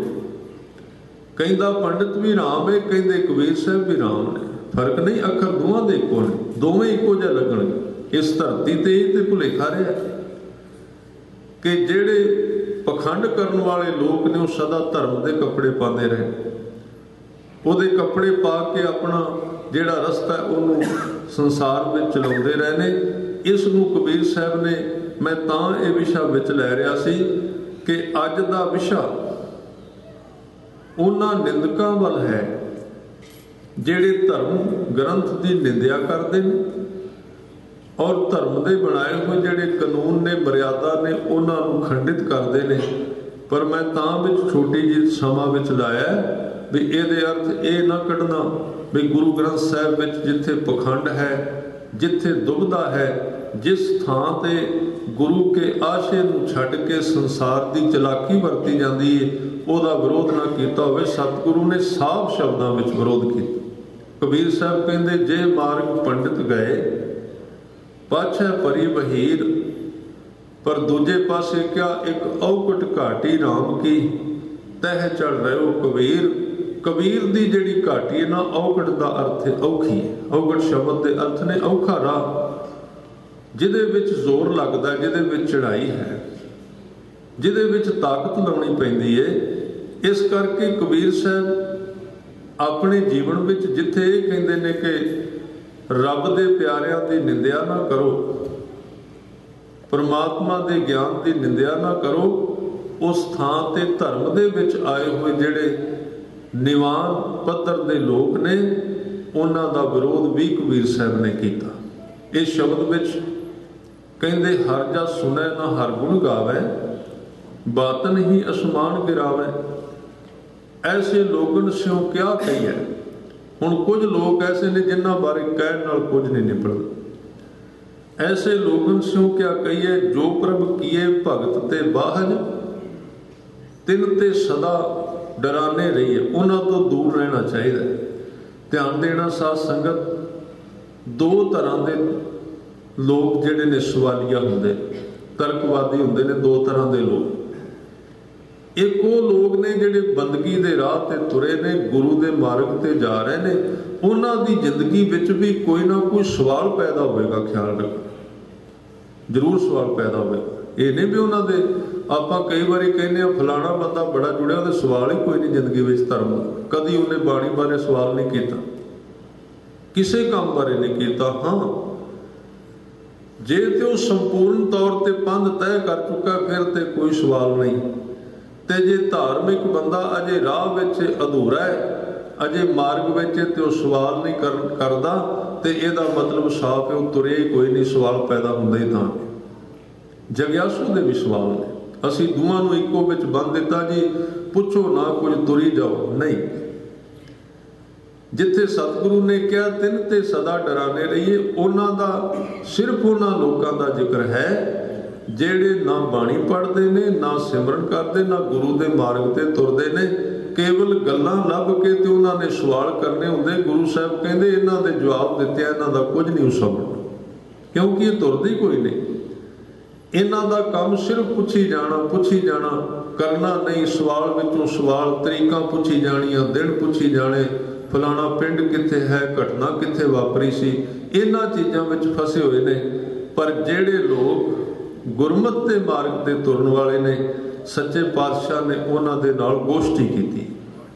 गुरबाणी पढ़ के वेखो, गुरु ग्रंथ साहिब विच एक बाणी का नाम ही सिद्ध गोष्ठ आया। गोष्ठ का अर्थ ही गलबात करना, विचार करनी, एक दूजे नाल सांझ पाउणी। तां इत्थे दो तरह के सवाल करने वाले लोग ने। एक वो जिहड़े सिर्फ इस गलबात विचों रस लैंदे ने और अपना आप प्रगट करते हैं कि मैं बहुत बड़ा धार्मिक व्यक्ति हाँ। तो दूजे वो ने साध संगत जिहड़े भावुक ने, प्यार वाले ने। इस राह ते तुरदियां जदों उन्हां दे मन विच कोई ना कोई अंदरों ख्याल उठदा है, तो उन्होंने गुरमुखां दी संगत दे विच आपस विच तालमेल करके अपने मन की तसल्ली कराउंदे ने। वो गुरु घर विच ऐसे सवाल करने वाले परवान ने। इस करके कह रहे ने, ਜਿਹੜੇ सिर्फ तो सिर्फ तर्क के आधार पर सवालों जवाबों में फसे ने, उन्होंने कह रहे ने कबीर साहब कि ਜਿਹੜੇ भगती तो हीणे हैं उन्हों तो सदा दूर रहना चाहिए। उन्हों का कोई सवाल नहीं हल कर सकता, क्योंकि सवाल भी वही हल होंदे ने, जवाब उन्होंने सवालों के आउंदे ने जिहड़े सवाल ठीक होण। ख्याल रख, कई सज्जन सवाल इस तरह का करनगे ना, उन्होंने तो दिसदा है भी मैं पूछण लगा, पर उन्होंने स्वाद तां आवेगा जिहदा जवाब ना आवे। जे जवाब आ गया तो अपनी हार महसूस करते, मैं सवाल किया सी तो जवाब आया क्यों।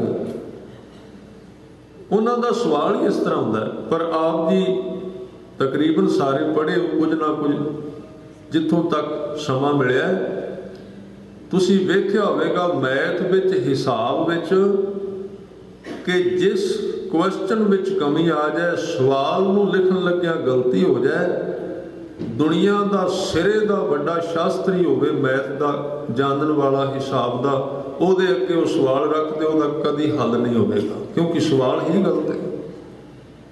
सवाल गलत है। आ जिहड़े कुछ सवाल असीं अज उठाउंदे आ ना पए, ये सवाल गलत ने असल विच, तां नहीं असीं कहने इन्हां दा हल करो, इन्हां दा हल कदी नहीं होवेगा। जिहड़ा असली क्वेश्चन सी जीवन का, जिहड़ा गुरु ग्रंथ साहिब विच दिता गया सवाल दिता गया है कि गुरसिख मीत चलो गुर चाली, जो गुर कहे सोई पल मानो, हर हर कथा निराली।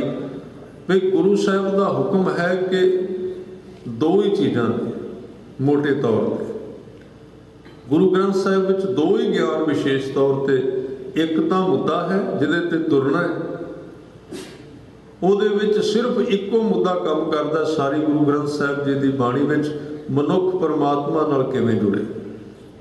सारी बाणी इहदे ते उचारी गई। सवाल ये वे गुरु ग्रंथ साहिब, और जिथों गुरु ग्रंथ साहिब जी की आरंभता होंदी उत्थे पहला सवाल गुरु नानक साहिब ने खुद ही कर दिता है, किव सचियारा होई है, किव कूड़ा टुटै पाल, किवदार थे सवाल है, क्वेश्चन इको ही सवाल है। उहदे उत्ते अगे 1430 अंग उहदे जवाब विच ही उचारे गए ने कि मनुख सचियार किवें होवे ते जुड़े किवें रब नाल।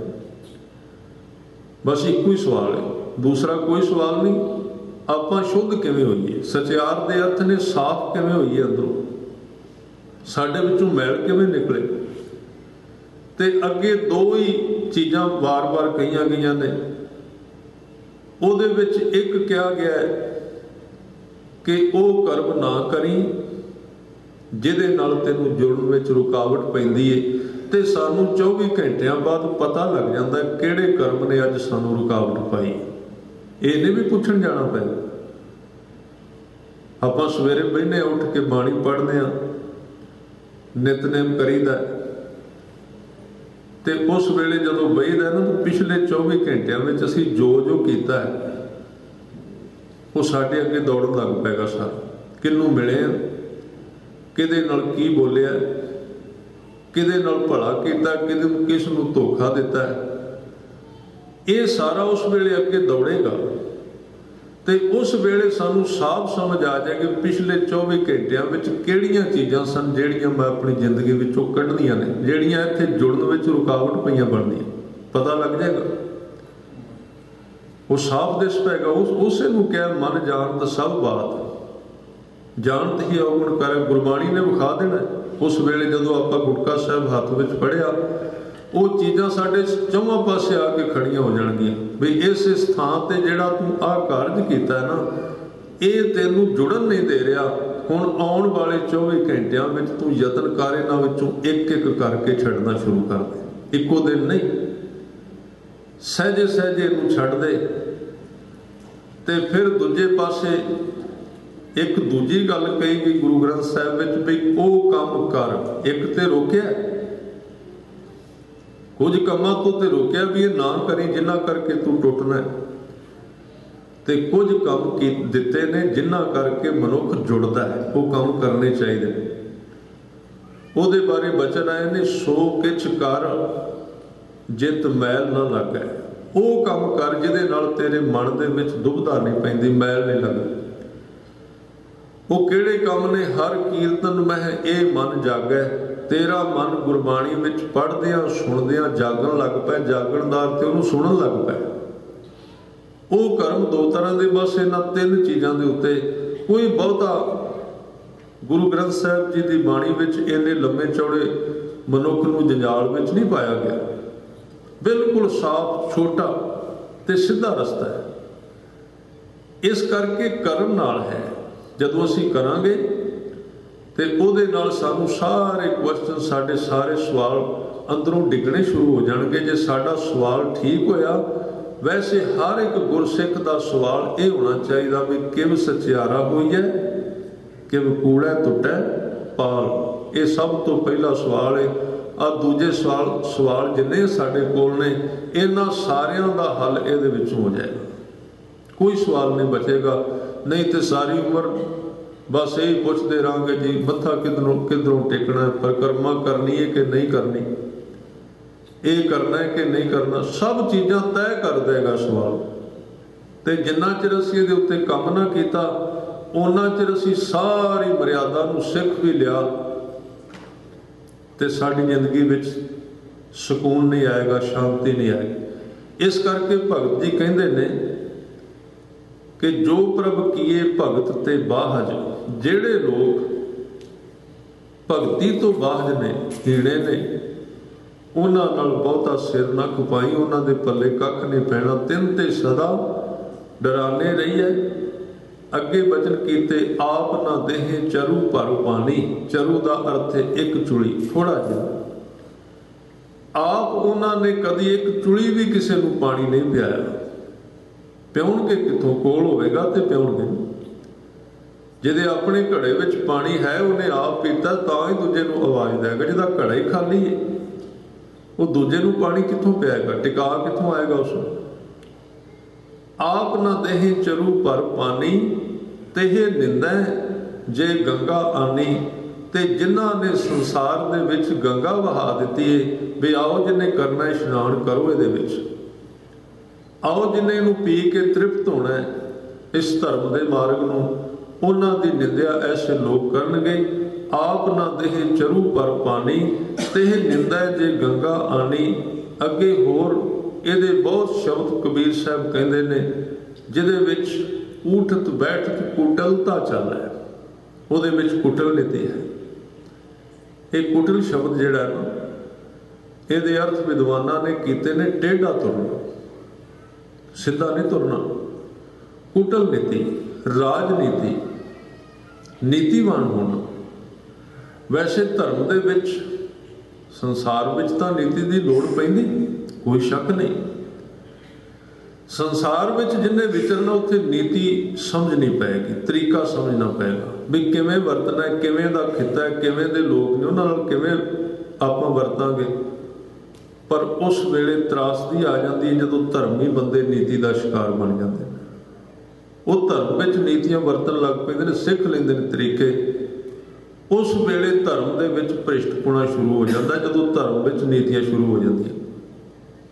ਇਸ ਲਈ ਕਹਿੰਦੇ ਨੇ ਉਲਟੀ ਨੀਤ ਜਿਹੜੀ ਹੈ, ਉਲਟੇ ਤਰੀਕੇ ਜਿਹੜੇ ਵਰਤਦੇ ਨੇ, ਊਠਤ ਬੈਠ ਉੱਠਦਿਆਂ ਬਹਿੰਦਿਆਂ ਉਹ ਪੁੱਠੇ ਤਰੀਕਿਆਂ ਤੇ ਤੁਰਦੇ।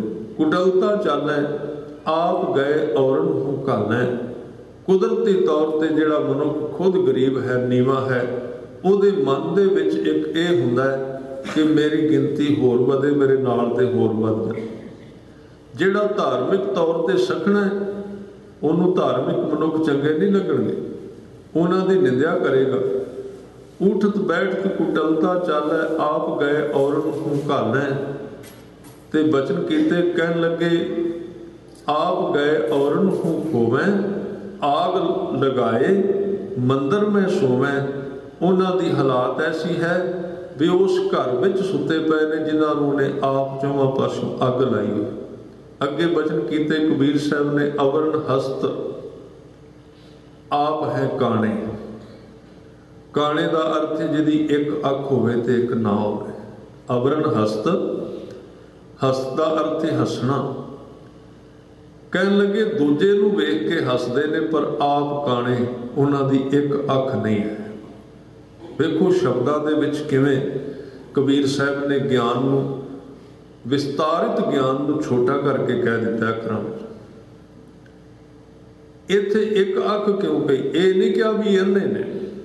ਅੰਨੇ ਦਾ ਮਤਲਬ ਜਿਹਦੀਆਂ ਦੋਵੇਂ ਅੱਖਾਂ ਕੋਈ ਨਹੀਂ। ਕਾਣੇ ਦਾ ਮਤਲਬ ਜਿਹਦੀ ਇੱਕ ਅੱਖ ਹੈ ਇੱਕ ਨਹੀਂ ਹੈ। ਇਹ ਕਾਣਾ ਸ਼ਬਦ ਤਾਂ ਵਰਤਿਆ ਹੈ ਕਿਉਂਕਿ ਉਹਨਾਂ ਲੋਕਾਂ ਦਾ ਜ਼ਿਕਰ ਆ ਰਿਹਾ ਹੈ ਜਿਹੜੇ ਧਾਰਮਿਕ ਨੇ, ਸੰਸਾਰੀ ਨਹੀਂ। ਉਹਨਾਂ ਦੀ ਇੱਕ ਅੱਖ ਕੰਮ ਕਰਦੀ ਹੈ, ਇੱਕ ਬੰਦ ਹੈ ਤੇ ਇੱਕ ਖੁੱਲੀ। ਦੋ ਅੱਖਾਂ ਕਿਹੜੀਆਂ ਨੇ? ਇੱਕ ਅੱਖ ਸ਼ਰਧਾ ਦੀ, ਇੱਕ ਗੱਲ ਅੱਖ ਜਿਹੜੀ ਇਕੱਲੇ ਗਿਆਨ ਦੀ, ਤਰਕ ਦੀ। ਇਹ ਧਾਰਮਿਕ ਲੋਕਾਂ ਦਾ ਬਾਰੇ ਸ਼ਬਦ ਨਹੀਂ ਹੈ। ਇਹ ਜਿਹੜਾ ਸ਼ਬਦ ਹੈ ਸੰਸਾਰਕ ਬਾਰੇ ਨਹੀਂ, ਕਿਉਂਕਿ ਸੰਸਾਰਕ ਜਿਹੜਾ ਉਹਦੀਆਂ ਤੇ ਦੋਵੇਂ ਹੀ ਗਈਆਂ, ਨਾ ਉਹਦੇ ਕੋਲ ਗਿਆਨ ਨਾ ਉਹਦੇ ਕੋਲ ਸ਼ਰਧਾ, ਕੁਝ ਵੀ ਨਹੀਂ ਹੈ। ਇਹ ਉਹਨਾਂ ਲੋਕਾਂ ਬਾਰੇ ਹੈ ਜਿਨ੍ਹਾਂ ਦੇ ਕੋਲ ਸ਼ਰਧਾ ਉੱਡ ਗਈ ਤੇ ਕੱਲਾ ਗਿਆਨ। ਉਹਨਾਂ ਨੂੰ ਕਾਣੇ ਕਹਿ ਵੀ ਦੋ ਅੱਖਾਂ ਹੋਣ ਤੇ ਤਾਂ ਮਨੁੱਖ ਸੰਪੂਰਨ ਤੁਰ ਸਕਦਾ ਹੈ, ਦੋ ਪੈਰ ਹੋਣ ਤੇ ਤਾਂ ਠੀਕ ਤੁਰਿਆ ਜਾਂਦਾ ਹੈ। ਸ਼ਰਧਾ ਤੇ ਗਿਆਨ ਦੋਵੇਂ ਹੋਣ। ਸ਼ਰਧਾ ਦਾ ਮਤਲਬ ਭਾਵਨਾ ਹੋਵੇ, ਪਿਆਰ ਹੋਵੇ, ਗੁਰੂ ਦੇ ਮਾਰਗ ਤੇ ਤੁਰਦਿਆਂ ਬਹੁਤੀ ਤਰਕ ਵਿੱਚ ਨਾ ਜਾਏ, ਤੇ ਗਿਆਨ ਥੋੜਾ ਜਿਹਾ ਵਿੱਚ ਜ਼ਰੂਰ ਹੋਵੇ। ਇਹ ਨਹੀਂ ਵੀ ਜਿੱਧਰ ਭੇਡਾਂ ਚਾਲ ਚੱਲਦੀ ਉਹਦੇ ਪਿੱਛੇ ਤੁਰ ਪਏ, ਜਿੱਧਰ ਜ਼ਿਆਦੀਆਂ ਭੇਡਾਂ ਉਹਦੇ ਪਿੱਛੇ ਹੋਰ ਭੇਡਾਂ ਤੁਰ ਪਈ। ਇਹ ਨਹੀਂ ਸਿੱਖੀ ਦੇ ਵਿੱਚ ਖਿਆਲ ਰੱਖਣਾ। ਕੁਝ ਵਿਚਾਰ ਵੀ ਹੈ। ਇਹ ਦੋਵੇਂ ਚੀਜ਼ਾਂ ਇਕੱਠੀਆਂ ਪਾਈਆਂ ਨੇ, ਇਹਦੇ ਵਿੱਚੋਂ ਇੱਕ ਵੀ ਮਾਈਨਸ ਕੱਢੀ ਨਹੀਂ ਜਾ ਸਕਦੀ। ਦੋਵਾਂ ਨੂੰ ਇਕੱਠੇ ਰੱਖਣਾ ਸਿੱਖ ਨੇ। ਕੁਝ ਵਿਚਾਰ ਵੀ ਰੱਖਣੀ ਵੀ ਆਪਾਂ ਜਿਹੜਾ ਕੰਮ ਕਰਨੇ ਆ ਉਹਦੇ ਵਿੱਚ ਹੈ ਕੀ, ਜਿਹੜਾ ਕਾਰਜ ਧਰਮ ਦੇ ਮਾਰਗ ਤੇ ਕਰੀ ਜਾਂਦੇ, ਕਿਤੇ ਸਾਰੀ ਉਮਰ ਇਸੇ ਤਰ੍ਹਾਂ ਗੁਜ਼ਾਰ ਤੇ ਨਹੀਂ ਦਿੱਤੀ। ਜੀਵਨ ਦੇ ਵਿੱਚ ਕੁਝ ਤਰੱਕੀ ਵੀ ਹੋਈ, ਕੁਝ ਅੱਗੇ ਵੀ ਤੁਰੇ ਆ। ਤੇ ਦੂਜੇ ਪਾਸੇ ਇਹ ਵੀ ਦਿਨ ਰਾਤ ਤਰਕ ਦੀ ਤਕੜੀ ਤੇ ਨਹੀਂ ਤੋਲੀ ਜਾਣਾ। ਕੁਝ ਭਾਵਨਾ ਵਿੱਚ ਵੀ, ਪਿਆਰ ਵਿੱਚ ਵੀ ਤੁਰਨਾ ਹੈ, ਨਹੀਂ ਤੇ ਉਹਦੇ ਵਿੱਚ ਤੁਰਦਿਆਂ ਇੱਕ ਬੜੀ ਵੱਡੀ ਬਿਮਾਰੀ ਲੱਗ ਜਾਂਦੀ ਏ। ਮਨੁੱਖ ਸੰਸਾਰ ਦੇ ਲੋਕਾਂ ਦੇ ਔਗੁਣ ਤੋਲੀ ਜਾਂਦਾ ਹੈ, ਉਹਨੂੰ ਆਪਣਾ ਜੀਵਨ ਭੁੱਲ ਹੀ ਜਾਂਦਾ ਵੀ ਮੈਂ ਕਿਹੜੀ ਥਾਂ ਤੇ ਗਲਤ ਹਾਂ। ਇਹ ਦੋਵੇਂ ਚੀਜ਼ਾਂ ਇਕੱਠੀਆਂ ਪਾਈਆਂ ਸਤਿਗੁਰੂ ਨੇ, ਗਿਆਨ ਵੀ ਦਿੱਤਾ ਤੇ ਨਾਲ ਪ੍ਰੇਮ ਦਿੱਤਾ, ਦੋਹਾਂ ਨੂੰ ਇਕੱਠਾ ਜੋੜ ਦਿੱਤਾ। ਪਰ ਜਿਹੜੇ ਇਕੱਲੇ ਤਰਕ ਦੇ ਆਧਾਰ ਤੇ ਰਹਿਣ ਵਾਲੇ ਲੋਕ ਨੇ, ਉਹਨਾਂ ਬਾਰੇ ਕਹਿੰਦੇ ਅਵਰਨ ਹਸਤ ਆਪ ਹੈ ਕਾਣੇ, ਤਿਨ ਕੋ ਦੇਖ ਕਬੀਰ ਲਜਾਨੇ। ਲਜਾਨੇ ਦਾ ਅਰਥ ਹੈ, ਕਬੀਰ ਸਾਹਿਬ ਕਹਿੰਦੇ ਉਹਨਾਂ ਵੱਲੋਂ ਵੇਖ ਕੇ ਮੈਨੂੰ ਲੱਜਾ ਆ ਰਹੀ ਹੈ, ਸ਼ਰਮ ਆ ਰਹੀ ਹੈ ਐਸੇ ਲੋਕਾਂ ਨੂੰ। ਇਸ ਤਰ੍ਹਾਂ ਦੇ ਵਚਨ ਅੱਜ ਕਹਿ ਰਹੇ ਨੇ ਕਿ ਜਿਸ ਮਨੁੱਖ ਦੇ ਜੀਵਨ ਵਿੱਚ ਕਲਯੁਗ ਜੋਬਨ ਤੇ ਆ ਜਾਂਦਾ ਹੈ, ਸਭ ਤੋਂ ਪਹਿਲੀ ਘਟਨਾ ਉਹਦੇ ਵਿੱਚ ਕੀ ਵਾਪਰਦੀ ਏ? ਨਿੰਦਿਆ ਚੱਲੇ ਵੇਦ ਕੀ, ਸਮਝਣ ਨਹਿ ਅਗਿਆਨ ਗੁਬਾਰਾ। ਗੁਬਾਰ ਚੜਿਆ ਹੰਕਾਰ ਦਾ, ਉਹਦੇ ਵਿੱਚ ਗੁਰੂ ਦੀ ਵਿਆਖਿਆ ਕਿੱਥੇ ਚੰਗੀ ਲੱਗੇ, ਉਹਦੇ ਵਿੱਚ ਗੁਰੂ ਦੀ ਵਿਚਾਰ ਕਿੱਥੇ ਚੰਗੀ ਲੱਗੇ। ਇਸ ਕਰਕੇ ਵਿਚਾਰ ਹੰਕਾਰੀ ਨਹੀਂ ਸੁਣ ਸਕਦਾ। ਜਿਹੜਾ ਹੰਕਾਰੀ ਮਨੁੱਖ ਹੈ ਉਹ ਕਹਿੰਦਾ ਵਿਚਾਰ ਜਾਂ ਤੇ ਤਾਂ ਸੁਣਾਂਗਾ ਜਿਵੇਂ ਮੈਂ ਕਹਿਣਾ, ਮੇਰੇ ਤੋਂ ਪੁੱਛ ਕੇ ਬੋਲੋ, ਜਿਹਨੂੰ ਮੈਂ ਟਿਕ ਕਰਦੇ ਉਹ ਬੋਲੋ, ਤੇ ਜਾਂ ਵਿਚਾਰ ਹੋਣੀ ਨਹੀਂ ਚਾਹੀਦੀ। ਬਹੁਤ ਘੱਟ ਲੋਕ ਨੇ, ਬਹੁਤ ਘੱਟ ਗੁਰਮੁਖ ਨੇ ਤੇ ਭਾਗਾਂ ਵਾਲੇ ਨੇ ਜਿਹੜੇ ਗੁਰੂ ਦੇ ਗਿਆਨ ਨੂੰ ਪੂਣੀ ਤੋਂ ਬਿਨਾਂ ਪੀਂਦੇ ਨੇ, ਸਿੱਧਾ ਪੁਣਨ ਤੋਂ ਬਿਨਾਂ। ਪੁਣਨ ਦਾ ਮਤਲਬ ਇਹ ਹੁੰਦਾ ਵੀ ਜਿਹੜੀ ਮੇਰੇ ਮਨ ਨੂੰ ਚੰਗੀ ਨਹੀਂ ਲੱਗਦੀ ਉਹਨੂੰ ਕਹਿ ਦਿੱਤਾ ਜੀ ਤੇ ਗੁਰਮਤ ਅਨੁਸਾਰ ਕੋਈ ਨਹੀਂ, ਤੇ ਜਿਹੜੀ ਮੇਰੇ ਜੀਵਨ ਨਾਲ ਕਿਤੇ ਨਾ ਕਿਤੇ ਬਾਹਰੋਂ ਭਾਵੇਂ ਮੇਲ ਖਾਂਦੀ ਹੋਵੇ, ਅੰਦਰੋਂ ਤੇ ਖਾਂਦੀ ਨਾ ਹੋਵੇ, ਉਹਨੂੰ ਕਹਿ ਦਿੱਤਾ ਜੀ ਆਹ ਹੀ ਗੁਰਮਤ ਹੈ ਬਸ। ਇਹ ਉਹਦਾ ਦੁੱਖ ਹੈ ਜੀਵਨ ਦਾ। ਨਹੀਂ, ਸਿੱਖ ਅਰਦਾਸ ਕਰਦਾ ਹੈ ਵੀ ਸਤਿਗੁਰੂ ਜੋ ਕੁਝ ਮੇਰੇ ਮਨ ਨੂੰ ਚੰਗਾ ਲੱਗਦਾ ਤੇਰਾ ਉਪਦੇਸ਼, ਉਹ ਤੇਰੀ ਕਿਰਪਾ ਹੈ, ਤੇ ਜਿਹੜੀਆਂ ਗੱਲਾਂ ਮੇਰੇ ਮਨ ਨੂੰ ਚੁੱਭਦੀਆਂ ਨੇ ਉਹ ਗੁਨਾਹ ਮੇਰਾ ਹੈ, ਉਹ ਸ਼ਬਦ ਕੌੜੇ ਨਹੀਂ ਕਦੇ। ਬਾਣੀ ਬਾਰੇ ਆਪਾਂ ਕਹਿੰਦੇ ਹਾਂ ਵੀ ਗੁਰਬਾਣੀ ਦੇ ਵਿੱਚ ਜੇ ਗੁਰ ਝਿੜਕੇ ਤਾਂ ਮਿੱਠਾ ਲੱਗੇ। ਗੁਰੂ ਦੀਆਂ ਗੱਲਾਂ ਜਿਹੜੀਆਂ ਸਾਨੂੰ ਚੰਗੀਆਂ ਨਹੀਂ ਲੱਗਦੀਆਂ, ਭਾਉਂਦੀਆਂ ਨਹੀਂ, ਉਹਦਾ ਕਾਰਨ ਇਹ ਨਹੀਂ ਵੀ ਗੁਰੂ ਕੀ ਗੱਲ ਗਲਤ ਹੈ, ਉਹਦਾ ਕਾਰਨ ਹੈ ਸਾਡੇ ਵਿੱਚ ਨੁਕਸ ਹੈ। ਉਹ ਸਾਨੂੰ ਖਬਰ ਦਿੰਦਾ ਵੀ ਤੂੰ ਕਿਤੇ ਗਲਤ ਜਾ ਰਿਹਾ, ਤੇ ਉੱਥੇ ਅਸੀਂ ਸੋਧ ਕਰਨੀ ਹੁੰਦੀ। ਪਰ ਜੇ ਤੇ ਉੱਥੇ ਹੋਵੇ ਕਿ ਨਿਮਰਤਾ ਤੇ ਪ੍ਰੇਮ, ਤੇ ਗੁਰਸਿੱਖ ਉੱਥੇ ਝੁਕ ਜਾਏਗਾ ਤੇ ਗੁਰੂ ਅੱਗੇ ਅਰਦਾਸ ਕਰੇਗਾ। ਤੇ ਜੇ ਹੰਕਾਰ ਹੋਵੇਗਾ ਤੇ ਫਿਰ ਅਰਥ ਬਦਲੇਗਾ, ਉਹਦੇ ਹੋਰ ਕੀ ਕਰਨਾ ਹੈ। ਫਿਰ ਕਹੇਗਾ ਮੈਂ ਉਪਰਾਲਾ ਕਰਨਾ, ਲਿਖਣਾ ਕਿਤਾਬ ਲਿਖ ਕੇ ਛਾਪੇਗਾ ਗਲਤ ਅਰਥਾਂ ਦੀ। ਇੱਥੋਂ ਹੀ ਚੱਲਿਆ ਸਾਰਾ। ਆਹ ਜਿੰਨੇ ਵਿਵਾਦ ਨੇ ਨਾ ਸਾਡੇ ਵਿੱਚ, ਹੰਕਾਰ ਦੇ ਵਿਵਾਦ ਨੇ ਸਾਰੇ। ਮਨੁੱਖ ਕਹਿੰਦਾ ਜਿਵੇਂ ਮੈਂ ਕਹਿੰਦਾ ਉਵੇਂ ਕਰੋ। ਇਹ ਤੇ ਸਾਧ ਸੰਗਤ ਜੀ ਕਲਗੀਆਂ ਵਾਲੇ ਦੇ ਚਰਨਾਂ ਵਿੱਚ ਰੋਜ਼ ਸਿਰ ਮੱਥਾ ਰੱਖਣਾ ਚਾਹੀਦਾ ਵੀ ਉਹਨਾਂ ਨੇ ਕਿਹੜੇ ਵੇਲੇ ਕਿਰਪਾ ਕਰ ਦਿੱਤੀ, ਗੁਰੂ ਗ੍ਰੰਥ ਸਾਹਿਬ ਦੇ ਲੜ ਲਾਤਾ ਸਨ। ਨਹੀਂ ਤੇ ਸਾਧ ਸੰਗਤ ਜੀ ਅੱਜ ਉਹਨੇ ਸਿੱਖ ਨਹੀਂ ਸਨ ਹੋਣੇ ਜਿੰਨੇ ਗੁਰੂ ਹੋਣੇ ਸਨ ਸਾਡੇ। ਆਪਾਂ ਗੁਰੂ ਹੀ ਬਾਹਰ ਨਹੀਂ ਪ੍ਰਗਟ ਕਰਦੇ, ਆਪਾਂ ਗੁਰੂ ਬਣਨ ਦਾ ਯਤਨ ਹੀ ਕਰ ਰਹੇ ਨਾ। ਗੁਰੂ ਕੇ ਸਿਧਾਂਤ ਨੂੰ ਜਦੋਂ ਬਦਲਣ ਦਾ ਯਤਨ ਕਰ ਰਹੇ, ਇਹ ਗੁਰੂ ਬਣਨਾ ਹੀ ਹੋਰ ਕੀ ਹੈ। ਉਧਰ ਨੂੰ ਬਾਹਰ ਨਹੀਂ ਜਾਂਦੀ, ਚੌਵਾਂ ਪਾਸੋਂ ਬਲ ਦਿੱਤਾ ਉਹਨਾਂ ਨੇ ਵੀ ਜਿਹੜਾ ਸਾਹਮਣੇ ਉੱਠਿਆ ਵੇਖ ਲਓ ਉਹਦੇ ਹਾਲਾਤ ਕੀ ਬਣੇਗੀ, ਦੁਰਗਤੀ ਕੀ ਹੋਵੇਗੀ। ਇਹ ਬੜਾ ਵੱਡਾ ਗੁਰੂ ਗੋਬਿੰਦ ਸਿੰਘ ਪਾਤਸ਼ਾਹ ਜੀ ਦੇ ਜੀਵਨ ਦੇ ਵਿੱਚ ਕਾਰਜ ਸਾਰੇ ਮਹਾਨ ਨੇ, ਪਰ ਇੱਕ ਉਹਨਾਂ ਨੇ ਮਨੁੱਖ ਦੇ ਮਨ ਵਿੱਚ ਲੁਕੀ ਹੋਈ ਹਉਮੈ ਨੂੰ ਬੰਧਣ ਵਾਸਤੇ, ਨੱਥ ਪਾਉਣ ਵਾਸਤੇ ਸਭ ਤੋਂ ਵੱਡਾ ਉਪਰਾਲਾ, ਸੁੰਦਰ ਉਪਰਾਲਾ ਕਰ ਦਿੱਤਾ। ਨਹੀਂ ਤੇ ਉਦੋਂ ਤੇ 4-5 ਬੰਦੇ ਸਨ ਜਾਂ 22 ਬੰਦੇ ਸਨ ਜਿਹੜੇ ਮੰਜੀਆਂ ਚੁੱਕੀ ਫਿਰਦੇ ਸਨ। ਅੱਜ ਤੇ ਸਾਰਿਆਂ ਕੋਲ ਇੱਕ ਮੰਜੀ ਹੋਣੀ ਸੀ। ਮਨੁੱਖ ਵੱਖਰੀ ਪਿਰਤ ਚਲਾਉਂਦਾ। ਇਸ ਕਰਕੇ ਗੁਬਾਰ ਵਿੱਚ, ਹੰਕਾਰ ਵਿੱਚ, ਮਨੁੱਖ ਹਨੇਰੇ ਵਿੱਚ ਹੈ, ਉਹ ਗੁਰੂ ਦੇ ਮਾਰਗ ਤੇ ਨਹੀਂ ਚੱਲੇਗਾ। ਨਿੰਦਾ ਚੱਲੇ ਵੇਦ ਕੀ, ਸਮਝਣ ਨਾ ਹੈ ਅਗਿਆਨ ਗੁਬਾਰਾ। ਇੱਥੇ ਮੈਂ ਫਿਰ 2 ਮਿੰਟਾਂ ਵਿੱਚ ਇੱਕ ਬੇਨਤੀ ਕਰਨੀ ਚਾਹੁੰਦਾ। ਜਿੱਥੇ ਸਾਡੇ ਹੰਕਾਰ ਨੂੰ ਚੋਟ ਵੱਜੇ ਗੁਰੂ ਦੀ ਗੱਲ ਸੁਣ ਕੇ, ਉੱਥੇ ਸਾਨੂੰ ਚੁੱਪ ਕਰ ਜਾਣਾ ਚਾਹੀਦਾ, ਵਿਚਾਰ ਕਰਨੀ ਚਾਹੀਦੀ ਵੀ ਅੱਜ ਮੈਂ ਨਹੀਂ ਸਮਝ ਰਿਹਾ, ਕੱਲ ਨੂੰ ਸਮਝ ਜਾਵਾਂਗਾ, ਇਹਨੂੰ ਮੰਨ ਲਵਾਂ। ਬੋਲਣਾ ਨਹੀਂ ਚਾਹੀਦਾ। ਇਹ ਵੀ ਬੜੀ ਵੱਡੀ ਸੇਵਾ ਹੈ, ਇਹ ਬੜਾ ਵੱਡਾ ਸਹਿਯੋਗ ਹੈ। ਪੁਰਾਣੇ ਸਮੇਂ ਦੇ ਵਿੱਚ ਪੰਥ ਦਾ ਇੱਕ ਨਿਯਮ ਹੁੰਦਾ ਸੀ। ਪੰਥ ਦਾ ਨਿਯਮ ਸੀ ਕਿ ਜੋ ਕੁਝ ਗੁਰੂ ਪੰਥ ਵਿੱਚ ਚੱਲ ਰਿਹਾ ਹੈ, ਜਿਹੜੇ ਸਿਧਾਂਤ ਮਰਿਆਦਾ ਦਿੱਤੀ ਗਈ ਹੈ, ਉਹਨੂੰ ਸਿੱਖ ਪਾਲਦੇ ਸਨ। ਤੇ ਜੇ ਕਿਤੇ ਮਨ ਵਿੱਚ ਕਿਤੇ ਨਾ ਕਿਤੇ ਸ਼ੰਕਾ ਆਉਂਦਾ ਸੀ, ਵੈਸੇ ਤੇ ਆਉਂਦਾ ਹੀ ਨਹੀਂ ਸੀ, ਜੇ ਆਉਂਦਾ ਸੀ ਤੇ ਇੱਕ ਭੈ ਸੀ, ਇੱਕ ਨਿਯਮ ਸੀ ਕਿ ਉਹ ਸਿੱਖ ਹੱਥ ਜੋੜ ਕੇ 2 4 5 10 ਸਿੱਖਾਂ ਦੀ ਹਜ਼ੂਰੀ ਵਿੱਚ ਬੇਨਤੀ ਕਰਦਾ ਸੀ, ਜੀ ਮੇਰੇ ਮਨ ਵਿੱਚ ਆ ਸ਼ੰਕਾ ਆ ਗਈ ਤੇ ਤੁਸੀਂ ਜੋ ਕਹੋਗੇ ਮੈਂ ਮੰਨ ਲਵਾਂਗਾ। ਤੁਸੀਂ 5 ਬੰਦੇ ਬੈਠੇ ਹੋ, ਜਿਵੇਂ ਸਿੱਖ ਕਹੋਗੇ, ਜੋ ਕਹੋਗੇ ਮੈਂ ਮੰਨ ਲਵਾਂ। ਉਹ ਫਿਰ ਸੋਚ ਕੇ ਸਮਝ ਕੇ ਉਹਦਾ ਹੱਲ ਕਰ ਦਿੰਦੇ ਸਨ ਵੀ ਆਹ ਰਸਤਾ ਠੀਕ ਹੈ। ਜੇ ਉਹਦੀ ਗੱਲ ਠੀਕ ਹੁੰਦੀ ਮੰਨ ਲੈਂਦੇ ਸਨ, ਜੇ ਉਹਦੀ ਗਲਤੀ ਤੋਂ ਫੈਸਲਾ ਸੁਣਾ ਦਿੰਦੇ ਨਾ ਵੀ ਤੂੰ ਗਲਤੀ ਕਰ ਰਿਹਾ, ਉਹ ਸਿਰ ਮੱਥੇ ਮੰਨ ਲੈਂਦਾ ਸੀ। ਪਰ ਅੱਜ ਪਹਿਲੀ ਗੱਲ ਤੇ ਆਪਾਂ 5-7 ਸੰਗਤ ਕੋਲ ਕਹਿੰਦੇ ਨਹੀਂ, ਸਿੰਘਾਂ ਕੋਲ, ਵੀ ਅਸੀਂ ਆਪ ਹੀ ਲਾਗੂ ਕਰ ਦੇਣਾ ਜੀ, ਮੇਰਾ ਫੈਸਲਾ ਆ ਜੇ, ਇਹ ਧਰਮ ਦਾ ਫੈਸਲਾ। ਤੇ ਜੇ ਆਪਾਂ ਕਿਤੇ ਬੇਨਤੀ ਕਰਨੇ ਵੀ ਆ ਤੇ ਜੇ ਉੱਥੇ ਆਪਣੀ ਗੱਲ ਨਾ ਚੱਲੇ, ਆਪਾਂ ਫਿਰ ਵਕੀਲ ਕਰਨ ਤੱਕ ਜਾਂਦੇ ਆ ਵੀ ਆਪਾਂ ਸਿੱਧ ਕਰਨਾ ਜੋ ਕੁਝ ਮੈਂ ਕਹਿੰਦਾ ਉਹ ਠੀਕ ਹੈ। ਇਹ ਸਾਡਾ ਦੁੱਖ ਹੈ। ਸਤਿਗੁਰੂ ਨੇ ਬੜਾ ਸੁੰਦਰ ਹੀ ਕਰਾ ਦਿੱਤਾ ਸੀ ਵੀ ਜਿੱਥੇ ਦੁਬਿਧਾ ਪਵੇ ਗੁਰਮਤਾ ਕਰੋ। ਗੁਰਮਤਾ ਦਾ ਅਰਥ ਹੈ ਉੱਥੇ 2 4 10 ਸਿੱਖ ਬਹਿ ਕੇ ਪਿਆਰ ਨਾਲ ਗੱਲ ਕਰਦੇ। ਤੇ ਜੇ ਉਸ ਥਾਂ ਤੇ ਸਾਡੇ ਮਨ ਦੇ ਵਿੱਚ ਹੰਕਾਰ ਹੈ, ਫਿਰ ਅਸੀਂ ਉਸ ਥਾਂ ਤੇ ਨਿੰਦਕ ਬਣਾਂਗੇ। ਜੇ ਸ਼ਰਧਾ ਹੈ, ਫਿਰ ਸਾਰੇ ਸਵਾਲਾਂ ਦਾ ਹੱਲ ਹੈ। ਇਸ ਕਰਕੇ ਕਹਿੰਦੇ ਨਿੰਦਿਆ ਚੱਲੇ ਵੇਦ ਕੀ, ਸਮਝਣ ਨਾ ਹੈ ਅਗਿਆਨ ਗੁਬਾਰਾ। ਭਾਈ ਸਾਹਿਬ ਭਾਈ ਗੁਰਦਾਸ ਜੀ ਕਹਿੰਦੇ ਵੇਦ ਗ੍ਰੰਥ ਗੁਰ ਹਟ ਹੈ, ਜਿਸ ਲਗ ਭਵਜਲ ਪਾਰ ਉਤਾਰਾ। ਜਿਹੜੇ ਧਾਰਮਿਕ ਗ੍ਰੰਥ ਨੇ ਨਾ, ਜਾਂ ਗੁਰਬਾਣੀ ਕਹੀਏ, ਇਹ ਇੱਕ ਹੱਟੀ ਵਾਂਗ ਹੈ, ਦੁਕਾਨ ਵਾਂਗ ਹੈ। ਤੇ ਦੁਕਾਨ ਦੇ ਸਾਧ ਸੰਗਤ ਜੀ ਜਾ ਕੇ ਅੱਗੇ ਖਲੋ ਕੇ ਜਾਂ ਦੁਕਾਨ ਦੇ ਦੋਵਾਂ ਪਾਸਿਓਂ ਦੀ ਲੰਘ ਕੇ ਕਦੀ ਮਨੁੱਖ ਤ੍ਰਿਪਤ ਨਹੀਂ ਹੋਵੇਗਾ ਜਿੰਨਾ ਚਿਰ ਉਹਦੇ ਵਿੱਚੋਂ ਸੌਦਾ ਨਹੀਂ ਲੈਂਦਾ। ਧਾਰਮਿਕ ਗਿਆਨ ਦੁਕਾਨ ਹੈ,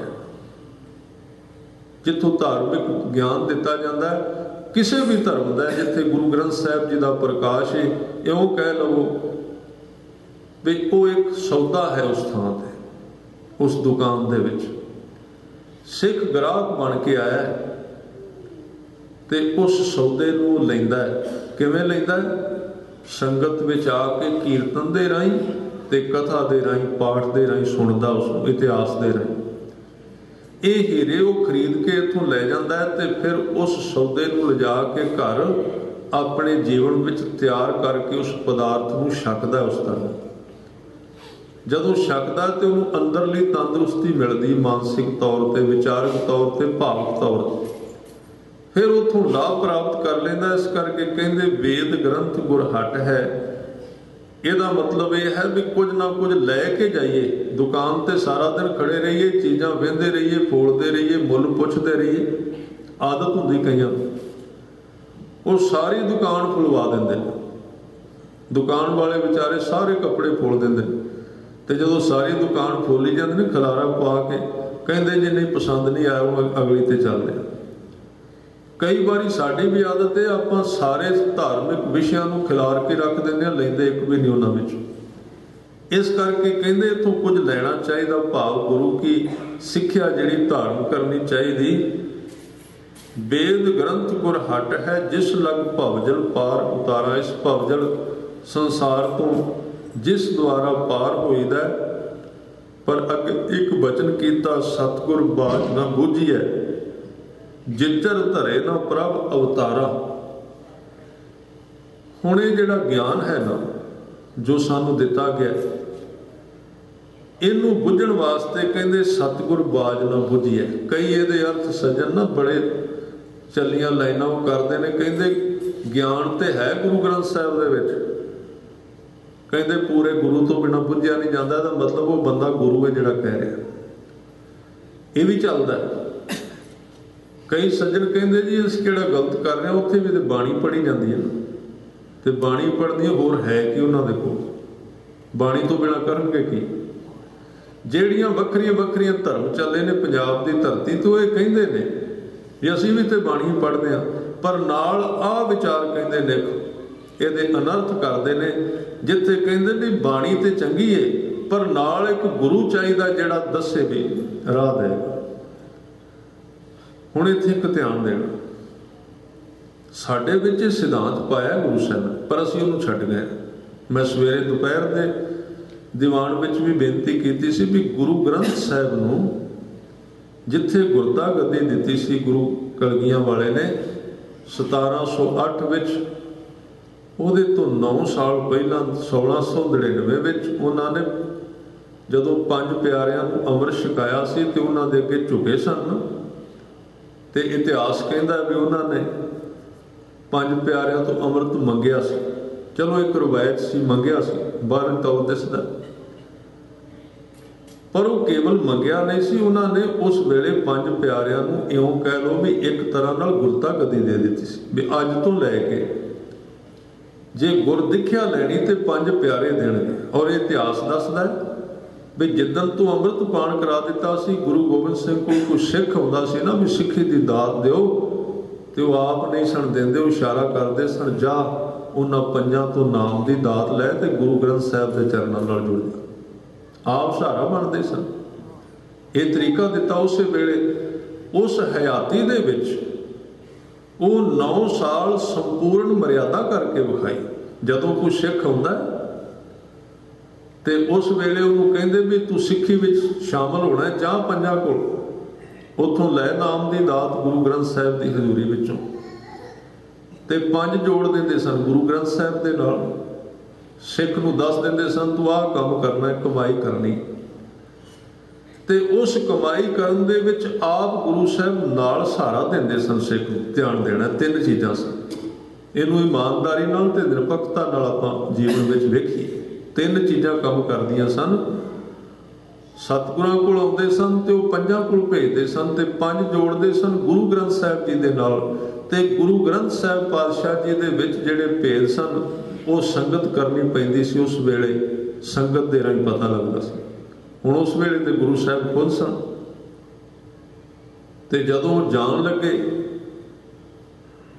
ਤੇ ਸਿੱਖਾਂ ਨੇ ਕਿਹਾ ਮਹਾਰਾਜ ਤੀਜਾ ਹਿੱਸਾ ਹੁਣ ਕਿੱਥੋਂ ਲਾਉਂਗੇ? ਇਹ ਤੋਂ ਪਹਿਲਾਂ ਤੇ ਅੰਮ੍ਰਿਤ 5 ਪਿਆਰਿਆਂ ਤੋਂ ਛਕਦੇ ਸਨ, ਜੁੜਦਾ ਸਨ ਗੁਰੂ ਗ੍ਰੰਥ ਸਾਹਿਬ ਨਾਲ, ਤੇ ਜੇ ਕੋਈ ਸਵਾਲ ਸਾਨੂੰ ਲੋੜ ਪੈਂਦੀ ਸੀ ਸੰਗਤ ਇਸ ਮਾਰਗ ਤੇ ਤੁਹਾਡੇ ਤੋਂ ਮਿਲਦੀ ਸੀ। ਤੇ ਮਹਾਰਾਜ ਹੁਣ ਕਹਿਣ ਲੱਗੇ ਭਾਈ ਮੇਰੇ 2 ਸਰੂਪ ਨੇ, ਵੈਸੇ 3 ਕਹੇ ਨੇ ਭਾਈ ਨੰਦ ਲਾਲ ਜੀ ਨੇ, ਮੇਰੇ 3 ਸਰੂਪ ਨੇ। ਇੱਕ ਤੇ ਨਿਰਗੁਣ, ਨਿਰਗੁਣ ਦਾ ਅਰਥ ਮੈਂ ਇਸ ਬ੍ਰਹਿਮੰਡ ਵਿੱਚ ਸਮਾਇਆ ਹੋਇਆ, ਮੈਂ ਤੁਹਾਡੇ ਨਾਲ ਹਾਂ, ਮੈਨੂੰ ਨਾਲ ਸਮਝਿਓ।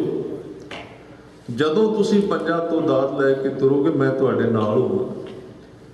ਦੂਜਾ, ਜੇ ਤੁਹਾਡੀ ਜ਼ਿੰਦਗੀ ਵਿੱਚ ਕਿਤੇ ਸਵਾਲ ਹੁੰਦਾ ਹੈ ਤੇ ਮੈਂ ਸਿੱਧਾ ਸਰੀਰ ਸੰਕੋਚ ਲਿਆ, ਹੁਣ ਜਿੱਥੇ ਤੁਹਾਡੀ ਜ਼ਰੂਰਤ ਹੋਵੇਗੀ ਅਗਵਾਈ ਕਰਨ ਦੀ, ਮੈਂ ਆਪਣੇ ਸਿੱਖਾਂ ਦੇ ਰਾਹੀਂ ਤੁਹਾਨੂੰ ਜਵਾਬ ਦਿਆਂਗਾ। ਇਹ ਤਰਤੀਬ ਵਰਤੀ ਗੁਰਸਿੱਖਾਂ ਅੰਦਰ ਸਤਿਗੁਰ ਵਰਤਦਾ ਹੈ। ਉਹ ਗੁਰੂ ਗੁਰਸਿੱਖਾਂ ਵਿੱਚ ਵਰਤਦਾ, ਕਿਸੇ ਸਿੱਖ ਵਿੱਚ ਵੀ ਵਰਤ ਸਕਦਾ ਹੈ। ਇਹ ਸਿਧਾਂਤ ਦਿੱਤਾ, ਇਹਨੂੰ ਕਿਹਾ ਵੀ ਇਹ ਪੂਰਨ ਤਰੀਕਾ ਸਿੱਖੀ ਦਾ, ਇਹ ਪ੍ਰਭੂ ਅਵਤਾਰਾ, ਇਹ ਸਤਿਗੁਰ ਹੈ। ਇਹ 5 ਦੇ ਰਾਹੀਂ ਗੁਰੂ ਗ੍ਰੰਥ ਸਾਹਿਬ ਜੀ ਨਾਲ ਜੁੜਨਾ। ਗੁਰ ਪਰਮੇਸ਼ਰ ਇੱਕ ਹੈ, ਸੱਚਾ ਸ਼ਾਹ ਜਗਤ ਵਣਜਾਰਾ। ਗੁਰੂ ਤੇ ਪਰਮੇਸ਼ਰ, ਗੁਰੂ ਗ੍ਰੰਥ ਸਾਹਿਬ ਤੇ ਪਰਮਾਤਮਾ ਇੱਕ ਨੇ। ਇਹ ਸੱਚਾ ਸ਼ਾਹ ਹੈ ਤੇ ਜਗਤ ਵਣਜਾਰਾ ਹੈ। ਚੜ੍ਹੇ ਸੂਰ ਮਿਟ ਜਾਏ ਅੰਧਾਰਾ। ਇਸ ਤਰ੍ਹਾਂ ਸਿੱਖ ਦੇ ਜੀਵਨ ਵਿੱਚ ਗੁਰੂ ਕੇ ਸ਼ਬਦ ਦਾ ਜਦੋਂ ਸੂਰਜ ਚੜ੍ਹੇ ਤੇ ਜ਼ਿੰਦਗੀ ਵਿੱਚੋਂ ਹਨੇਰਾ ਅਲੋਪ ਹੋ ਜਾਂਦਾ, ਖਤਮ ਹੋ ਜਾਂਦਾ। ਭਾਈ ਸਾਹਿਬ ਭਾਈ ਗੁਰਦਾਸ ਜੀ ਇਹ ਗੁਰਮਤਿ ਸਿਧਾਂਤ ਇਸ ਪੌੜੀ ਵਿੱਚ ਬਿਆਨ ਕਰ ਰਹੇ ਨੇ। ਸੋ ਸਮੇਂ ਦੀ ਸਮਾਪਤੀ ਹੈ। ਇੰਨੀਆਂ ਬੇਨਤੀਆਂ ਆਪ ਜੀ ਨੇ ਪ੍ਰਵਾਨ। ਸਮੂਹ ਸੰਗਤ ਦਾ ਬਹੁਤ ਬਹੁਤ ਧੰਨਵਾਦ। ਭੁੱਲਾਂ ਚੁੱਕਾਂ ਦੀ ਖਿਮਾ। ਵਾਹਿਗੁਰੂ ਜੀ ਕਾ ਖਾਲਸਾ, ਵਾਹਿਗੁਰੂ ਜੀ ਕੀ ਫਤਿਹ।